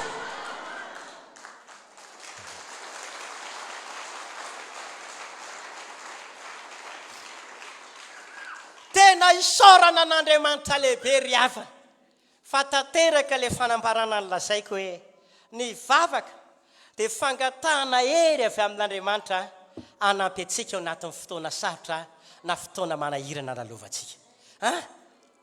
Tena tao anatin'ny fotoana sarotra, tao anatin'ny zava-manahirana Elia, fa rehefa nivavaka rangahy izy nenon'Andriamanitra, dia zao ny teneniko anareo ny fiangonana, le Andriamanitra nivavahany Elia no Andriamanitra vavahany zao fiangonana zao. Dia le Andriamanitra namonjy any Elia mbola monjy an'izao fiangonana zao akeo, manao famenina mafy zay resy lahatra. Alleluia! Ka hoy amintsika zany, anontaniako ianao araka ny teniko teo hoe raha tsy mivavaka Elia, nisy afo nilatsaka avy any an-danitra. Raha tsy mivavaka Elia, nilatsaka nanampy azy ve ny herin'Andriamanitra? Tsy afaka nanampy azy ny herin'Andriamanitra raha tsy mivavaka izy. Fa rehefa nanomboka nivavaka izy dia naninona? Nanampy azy ny herin'Andriamanitra, amonjy azy manoloana an'ilay olana tsy vavahany tsony. Tsy vavaha maha-olombelona tsony nge le olana teo raha maha-olombelona. Dia zao ary ny teneniko aminao, Elia ary zany ry havana mpaminany ngeza be, Elia ary zany ry havana olona tena azo lazaina fa Andriamanitra nikarakara fiainana. Raha mijery ny tantarany Elia dia tsika ka Elia dia ka nikarakarain'Andriamanitra manokana na sakafo hohaniny, ny lalana dianany. Elia tena mifamaritra tanteraka sy mifanakaiky tamin'Andriamanitra mihitsy. Ary atao amin'ny testamenta vaovao ary dia nisy fotoana ireo mpianona Jesosy ny teny manao hoe ohatra nahitandry Elia. Zany hoe tena olona goava zany Elia zany, kanefa tsy maintsy niankina tamin'ny mivavaka. Dia ahoana ry tompoko isika indray tsy hivavaka? Ahoana isika indray tsy hanapa-kevitra hivavaka? Ko fanentanana ny ataoko ity, ry fiangonana, andaontsika tena hivavaka, andaontsika tena aprisika ny tenatsika mihitsy, andaontsika tena hoe hitarika ny tenatsika mihitsy, fa tsy maintsy mivavaka sika ka tsy hitsahatra intsony. Amen. Haleluya! Io zavatra tsy zovanao tsoa nefa ela be amin'ny maha-olombelona. Hatramin'izao ary ianao mbola mitady lalana foana. Fa maninona tsy mitady an'Andriamanitra indray fa lalanay zany tediavina e. Mbola mitady lalana say pasteur vita mavaka dia zao noteneniko hoe hita mahita lalana any. Fa mba mampirisika ahako. Eli dia nanomboka nitodika nitady an'Andriamanitra. Ny vavaka raha lehilahy mianoana Andriamanitra ka raha ny aina ny Elia Andriamanitra miaino antsika sanao ankoa izy androany. Amaly antsika sanao izy androany. Irotsaka ny ain'Andriamanitra ho lefina ny herin'ny olana, ho lefina ny aretina, ho lefina ny fahasairanana, ho lefina taolon'ny ady rehetra amin'ny anaran'i Jesosy ho tonga aokosy aminao aloha izany. Alleluia. Eo alefa vavaka tsotra ho ihany nataon'ny Elia fa ny aino azy Andriamanitra. Tena pidina ny herin'ny Andriamanitra ka nandevina ny fanatitra satria nilatsaka tamin'ny alalan'izany herin'Andriamanitra izany ny afo ka natonga ny fokotay azo levina tanteraka niaraka tamin'ny fanatitra izay nataon'ny Elia. Ato amin'ny tantara faharoa ihany koa dia misy tantara ny lehilahy atao hoe Josafata mpanjaka. Tantaran'i Josafata mpanjaka indray no andeha hojerevantsika hoe olona tena mivavaka ihany koa ity lehilahy ity. Tantara faharoa toko faha 20 andininy 1:30 sy ny 2:30. Tantara faharoa toko faha 20 andininy 1:30 sy ny andininy 2:30. Ndao vakina amin'ny anaran'i Jesosy. Alao vakina amin'ny andininy 30 fa tsy maninona ka hatramin'ny andininy 2:30 ary. Amin'izay azonao tsara ilay tantara tsinona. Mpanjaka tantara faharoa toko faha 20 manomboka andininy 30 1:30 2:30. Vakiko amin'ny anaran'i Jesosy tompony tenin'Andriamanitra. Fa ny mpanjaka ny Siria efa nandidy ireo komandin'ny kalesiny. Azafady tompoko fa mpanjaka ny Siria efa nandidy ireo komandin'ny kalesiny nanao hoe aza miady na mikely na milehibe afa-tsy amin'ny mpanjaka ny Israeliany. Ary noho nahitan'i Josafata ireo komandin'ny kalesy dia hoy izy iny mihitsy ny mpanjakan'i Israely dia nodidininy asiny izy ka dia niantso amiko Josafata. Nanina ho Josafata? Dia niantso amiko Josafata ary Jehovah namonjy azy.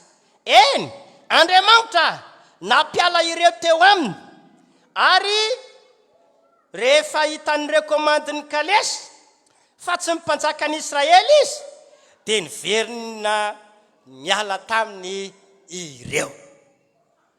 Mahagaga rangahy Andriamanitra. Hitantsika indray teto izany reto vahoakan'ny Israely reto dia ambaran'ny tenin'Andriamanitra fa nanana ady tamin'ny mpanjakan'ny Siria. Tezitra be mihitsy mpanjaka i Siria tamin'izany fotoana izany dia zao voalazan'ny tenin'Andriamanitra hoe nandefa izy reto komandin'ny kalesy. Mpiady manokana mihitsy izany reto komandin'ny kalesy ireo. Tsy ilay mpitondra sabatra, tsy ilay mpitondra lefiny, fa komandin'ny kalesy anisan'ny avy lehita zany raha miresaka ady tamin'izany vanim-potoana.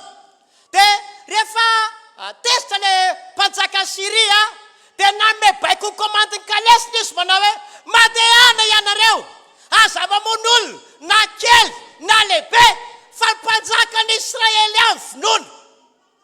Baiko tokana ny anazy momeny. Iza ihany no ny finoana? Aza miady na mikely na milehibe afa-tsy amin'ilay mpanjakan'ny Israely any satria tsy tena tezitra be mihitsy izany ity mpanjakan'ny Siria ity. Dia tamin'ny vanim-potoana io vao tonga daholo maro be mihitsy ny reto komandin'ny kalesy reto tamin'izany fotoana miaraka amin'ny kalesy daholo. Tonga maro be izy. Vao nahitan'i Josafata mpanjaka tery lavitra tery dia zao daholo ny tenen'izy mianakavy. Indraka ilay mpanjakan'ny Israely andao hodidinitsika ny tranony. Tonga dia voadidina ny trano nipetrahan'i Josafata mpanjaka. Voadidina komandin'ny kalesy ireo ny trano izay mipetrahan'i Josafata. Josafata teo anaty trano rehefa malala ao amin'ny tompo raha maha-olombelona dia tena maty Josafata tsisy fitaovam-piadiana teny am-pelantanana tsisy nininona tsony teny aminy faraky ny tempo teny aloha hoe ny vavaka dia fiantsona ny herin'Andriamanitra hitrantsehatra anampy anao rehefa anaty fotoan-tsatra sy ny zava-manahirana rehetra ary tsy maintsy mamonjy izay manao amainina mafy izy. Alleluia, alleluia. Dia nanomboka ny vavaka izy dia ozy ny ten'Andriamanitra hoe rehefa voadidina reto komandiny kalesy ny trano finanany Josafata mpanjaka dia niantso an'Andriamanitra izy. Naninona hono izy? Niantso an'Andriamanitra izy. Andoka vakina 9:30. Noho nahitany Josafata ireo komandiny kalesy dia izy iny mihitsy ny mpanjaka an'Israely dia nodidinina siny izy ka niantso anto Josafata ary Jehova namonjy azy. Alleluia! Naninona hono Josafata? Niantso anto Josafata dia namonjy azy Andriamanitra. Zay rehetra niantso an'Andriamanitra ihany koa ka hivavaka eto ty fiangonana ty dia amonjy azany olona zany Andriamanitra. Amonjy azany olona zany Andriamanitra hoa. Ho hitanao fampian'Andriamanitra sy ny endry androany. Alleluia. Tena hita olona, tena hita voninahitra Andriamanitra ako. Ahita olona be dia be tena nomboka tsoresy anaty tsony ako. Ahita olona be dia be tsokivy manoloana zava-misy tsony ako. Ahita olona tena mpandresy androany. Alleluia. Ny fahavalona rehetra androany dia tsy ahita irika melezana anao tsony. Hiala many aminareo izay ny fahavalonao. Amen. Nomboka niantso mantso amin'izay Josafata. Mba azonareo onona zany hoe mipetraka ao anaty trano anankiray Josafata hazavaiko kely ao anaty trano anankiray Josafata mpanjaka. Hitanjareo mihitsy niditra tao varavarana dia naniditra trano. Tonga teo zareo iny hodidina amin'izay ny tranony. Voadidina daholo ny trano iray manontolo. Iza no antsonao matetika angatsika kristianina indraindray rehefa misy zavatra misy dia antsika maty a mama. Maty endriko e. Na dia kristianina vavaka zao azy dia indraindray rehefa misy zavatra tapaka ny trano taka nazo Josafata mpanjaka ohatr'izany dia indraindray olo-kafa ny antsoantsika fa ny Josafata mpanjaka niantsoantso an'Andriamanitra izy dia namonjy azy Andriamanitra. Alleluia. Dia efa niantsoantso amin'izay Josafata dia tonga dia izy mianakavindray avy eo nanomboka rehefa namonjy an'i Josafata Andriamanitra zany ina zay zavatra nitranga tsy izay nahazo andreto le komandiny kalesy be dia be nanodidina ny trano. Andao zalahy andeha ka mety tsy izy angamba niny. Lasa daholo izy mianakavy niala lamina be Josafata satria nidina ilay herin'Andriamanitra. Nidina ny herin'Andriamanitra. Alleluia. Alleluia. Hitanareo zany niary le vavaka tsisy Josafata mivavaka onoka tamin'ny alina mandraparainy ny andro teo fa vanomboka fata niary le vavaka dia niantso fanampiana herin'Andriamanitra avy any ambony izy mba hanampy azy manoloana amin'ny fotoan-tsaratra sy zava-manahirana dia nidina ny herin'Andriamanitra to dia novain'ny herin'Andriamanitra daholo masony rehetra lasa tsy nahita Josafata. No zareo andeha ka tsy izy angamba niny nefa Josafata mpanjaka mihitsy ny tedavina dia ho ihany koa aminao androany reo fahavalony tendry amelena hatramin'izay reo olona nanisy ratra ianao hatramin'izay reo mpanenjika ianao hatramin'izay raha hivavaka ianao hitsatrehitra Andriamanitra hamonjy anao hitsatrehitra Andriamanitra hamonjy anao ny herin'Andriamanitra hanampy anao hivoaka am-boninahitra anao androany hivoaka am-boninahitra izay manao menina mafy. Alleluia. Eo ary joro vavolombelona kely efa tapitra ny lera satria mbola hivavaka sao le izy za tena resy lahatra amin'ny herin'ny hivavaka io ary tena faran'izay tiako indrindra io manandandra indrindra amin'ny fiainako ry havana tsy teny aminao hoe tena zany olona tena tia vavaka na zany tena olona tena mahery mivavaka fa tena tiako le mivavaka ary nahitako maminy sy nahitako heriny tena fantatro ny asa vitany vavaka io ary tsy misalasala ako tena fiainako zany tantaraiko aminao zany hoe rehefa anatin'ny fotoan-tsaratra na zava-manahirana tena hivavaka ianao tsy maintsy miasa ny herin'Andriamanitra. Amen na ve? Jerevinareo ty fivavolombelona zavatra voantranga tamin'ny herinandro daholo indray ty tantaraiko ty.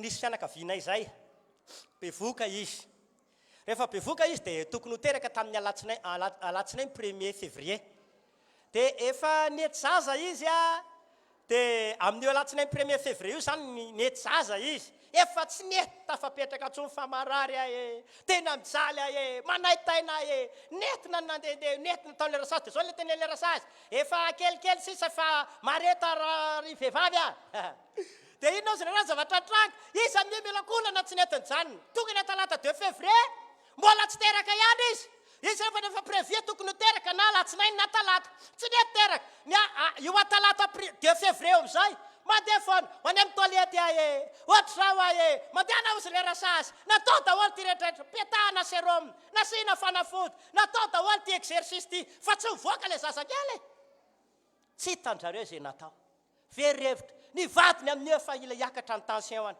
izy amin'ny eo tsy vitako tsondry rehefa aloha samy maty dia ozy tena zay zany le hoe manaitaina marina piterana ty tantsoa zay atao tonga daholo amin'ny fianakaviana fa hoany ianao hoe tena mijaly ahe tsy aminareo manty ny toerana ianao mibevokako izy nakatoeranao eo mafy inona ozy anareo izy mandeha voakarikany amin'ny toilette ty kay tsy fatana ay milatsaka ny randohan'le zaza tonga ny alarobia 3 tonga ny alakamisy 4 tonga ny azoma 5 mbola tsy teraka entsany zany nampanatsony zareo amin'izay pastera tena ahoana fa rasazy ny teny efa tsisy randohany tsony on'le zazakay dia ahoana onony atao fa misy risika be io mety isy fahafatesana mety isy loza olona efa malemy ny ataonao isy loza tsy vao mainka malemy satria finoana avy amin'izay eno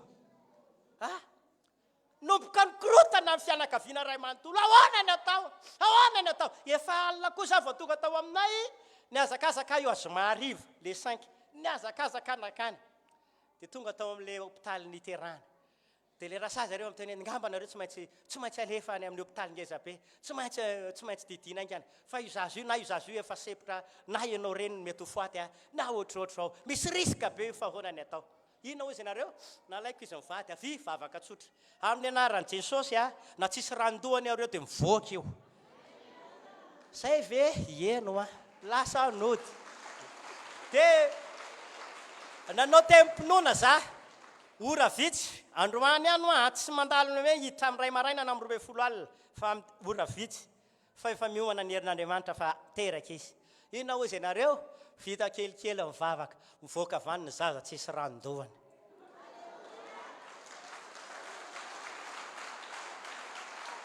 ainao zany herina vavaka namonjy any elitavy-fotoatsaratra ny vavaka nandatsaka hery avy any an-danitra Andriamanitra nandevina ny kitay nandevina ny fanatra namonjy any Josafatam-panjaka Andriamanitra ka nanjavina ny maso ny fahavalo satria mivavaka tamin'Andriamanitra izy izany olona teneniko aminao zany rehefa nataoko mivavaka ny senin'Andriamanitra niasa tao dia nanomboka niteraka izy dia isaorako an'Andriamanitra lehibe ko voninahitra ho an'i Jesosy ny zavanankiray ko petraka ho ny zaza tao akipony zany hitako tamin'iny daholo indray zany dia ozy natao le dokotera tsy maintsy didiny ianao zany amin'ny fanotelony io fa mipetraka le zaza ao izy koa efa ho teraka tsy nety niodina natao daholo ty fomba rehetrarehetra fa tsy nety niodina dia natao ny jerevana tamin'ny échographie tena mbola mipetraka le zaza tsy afaka teraka normal dia ina amin'izay nangataka vavaka tamiko izy indray alahady tamin'ny lahady heriny pastera etambavaka mba hiodiny ty zaza ty dia amin'ny anaran'i Jesosy miodiny io zaza io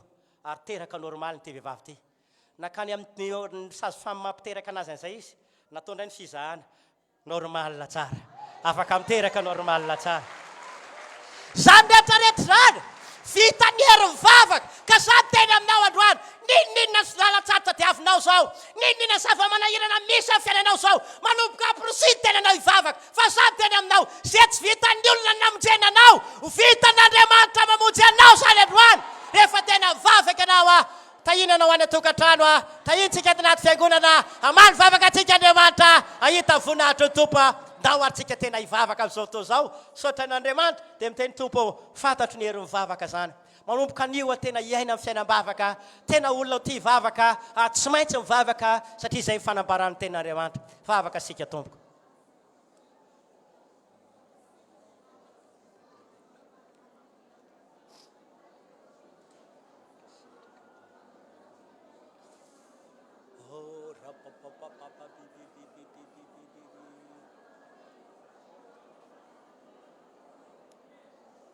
Ny vavaka dia fangatanao le fahery avy any an-danitra anampy anao amin'ny fotoan-tsavotra sy fotoana hitrangany zava-manahirana amin'ny fiainanao.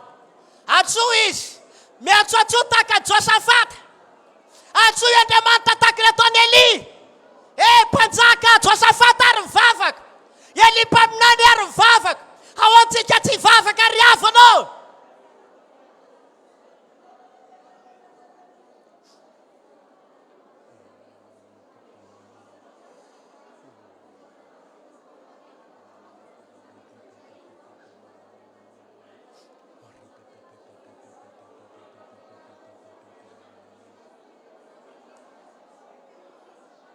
Ataovy olona tena tia vavaka.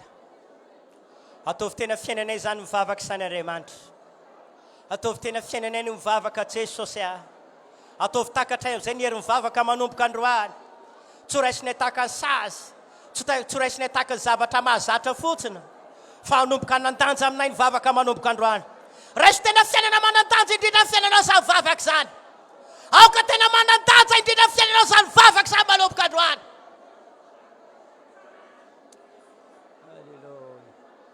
Mankasitraka Tompo.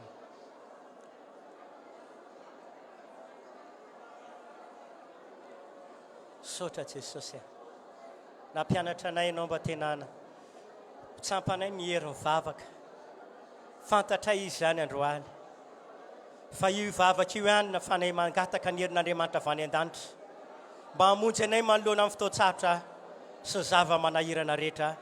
Tahaka izay natrehan'ny Elia. Tahaka izay niaina Josafata mpanjaka. Ho tahaka izany ihany nataon'Andriamanitra fiainan'ny fiangonana. Alleluia. Misaotra Tompo tsara indrindra. Angina isika amin'izao fotoana izao ary. Angina isika. Mandalo fotoan-tsavotra avy ny fiainanao. Ny ara-panahy, ny tokantrano, na ny fandrarana ataonao. Mety mandalo zava-manahirana ihany koa ianao amin'ny fiainana. Tsy hitanao intsony izay vao atao. Tahaka ny olona efa tapidalaka le ny fiheveranao anao ve? Tonga eto ianao androany. Tsy kisendrasendra na inono izany afatra izany. Fa afaka hamonjy anao Andriamanitra. Raha tamin'ny maha-olombelona tokoa dia tsy hitan'ny Josafata intsony ny lalana ombana. Rehefa niantso an'Andriamanitra amin'ny mpanjaka izany, dia nataon'Andriamanitra nanjambena ny masony fahavalo, ka tsy nafantatra ny Josafata indray. Hiasa aminao ny herin'Andriamanitra amin'izao fotoana. Ianao izay mandalo fahasahiranana. Ianao anatin'ny fotoan-tsarotra. Na any an-tokantrano any ary ianao. Apetrao ny fonao ny tananao amin'izao fotoana. Hiasa amin'ny fiainanao Andriamanitra. Hanomboka isikasika ny herin'Andriamanitra eo aminao eo. Zahay. Hanomboka isikasika ny herin'Andriamanitra. Tsy irery zany ianao fa mbola eo Andriamanitra. Le Andriamanitra nanakombona ny vavan'ny liona. Izany Andriamanitra zany ihany koa ny Andriamanitra eto. Le Andriamanitra ihany koa izay nampijanona ny afo ka tsy nanan-kely tamin'ny Sadraka sy Mesaka ary Abednego. Izany ihany koa ny Andriamanitra ivavahantsika. Hivavaka ao anao amin'izao fotoana izao na iza na iza. Tompo Andriamanitra raiko. Ianao le Andriamanitra velona mahefa ny zavatra rehetra. Tahaka namonjenao le olona izay nijoroky vavolombelona ireo. No amonjenao ny fiangonana izay manatrika eto ankoa androany. Niza mandalo fotoan-tsarotra. Niza ao anaty fahasahiranana. Amin'ny anjara Jesosy. Tadiko izao fiangonana zao. Ho afaka anaty fotoan-tsarotra izy. Ho afaka anaty zava-manahirana azy izy. Hamonjy azy ny Andriamanitra. Hamonjy azy ny Andriamanitra. Hamonjy azy ny Andriamanitra. Ho foana fahasahiranana. Mijata fahasarotana rehetra.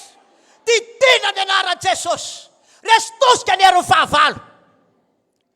Aza vela iala amin'ny fonao ny tananao. Raisy ny herin'Andriamanitra. Raisy ny fanafana. Hanomboka hitarodositra iala ao anatinao ny devoly. Izay tao ambadika le fahasahiranana. Iala ao anatinao le devoly tao ambadika le olana. Zay. Raha mitetitetiky ny amahatra eo dia resy io zay. Resy io. Resy io. Resy io androany. Resy io androany. Resy io androany hoa. Tsy maintsy isy voninahitra Andriamanitra eny aminao. Tsy maintsy marina aminao ny te-fikasana. Tsy maintsy hiaso aminao ny herin'Andriamanitra. Resy ny fanafahana ary. Zany mikaika zany efa devoly resy zany e. Iaraka amin'ilay entany rehetrarehetra. Iaraka amin'ilay fahasahiranana. Iaraka amin'ireo olana rehetrarehetra izy hivoaka ao anatinao. iala amin'ny tokantranonao, iala amin'ny fiainanao rehetra, iala ny anatinao any, amin'ny adaran Jesosy, amin'ny adaran Jesosy. Midara, resy, voky, dokotra hatramin'ny fakana. Resy ianao ry Satana, resy ianao ry Satana, amin'ny adaran Jesosy Kristy Tompo. Tahiko izao fiangonana zao, ahita amin'ny voninahitr'Andriamanitra, hamonjy anay ny Andriamanitra. Amin'ny anaran'i Jesosy irotsaka amin'izao fiangonana zao ny herin'Andriamanitra, hamonjy azy, hamonjy azy. Misaotra raiko, saotra Jesosy, saotra fanahy masina, voatazy zao fiangonana zao. Amen. Tain'Andriamanitra sika rehetrarehetra toko.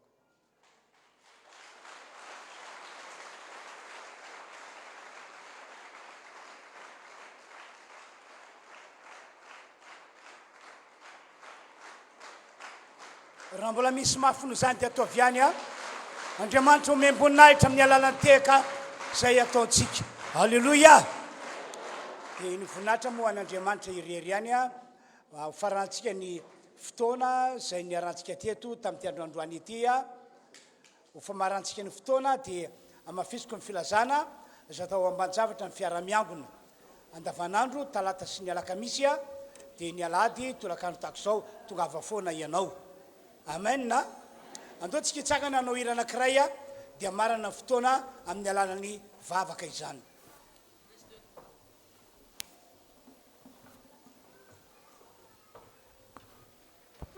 Alleluia. Iendao mbola hiteran'Andriamanitra ao anatin'ity hira ihany tiantsika amin'izao fotoana izao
Sotranao zahay ry tompandriamanitra i fa vita somatsara ny fotoam-pivavana tamin'izao atoandro be izao.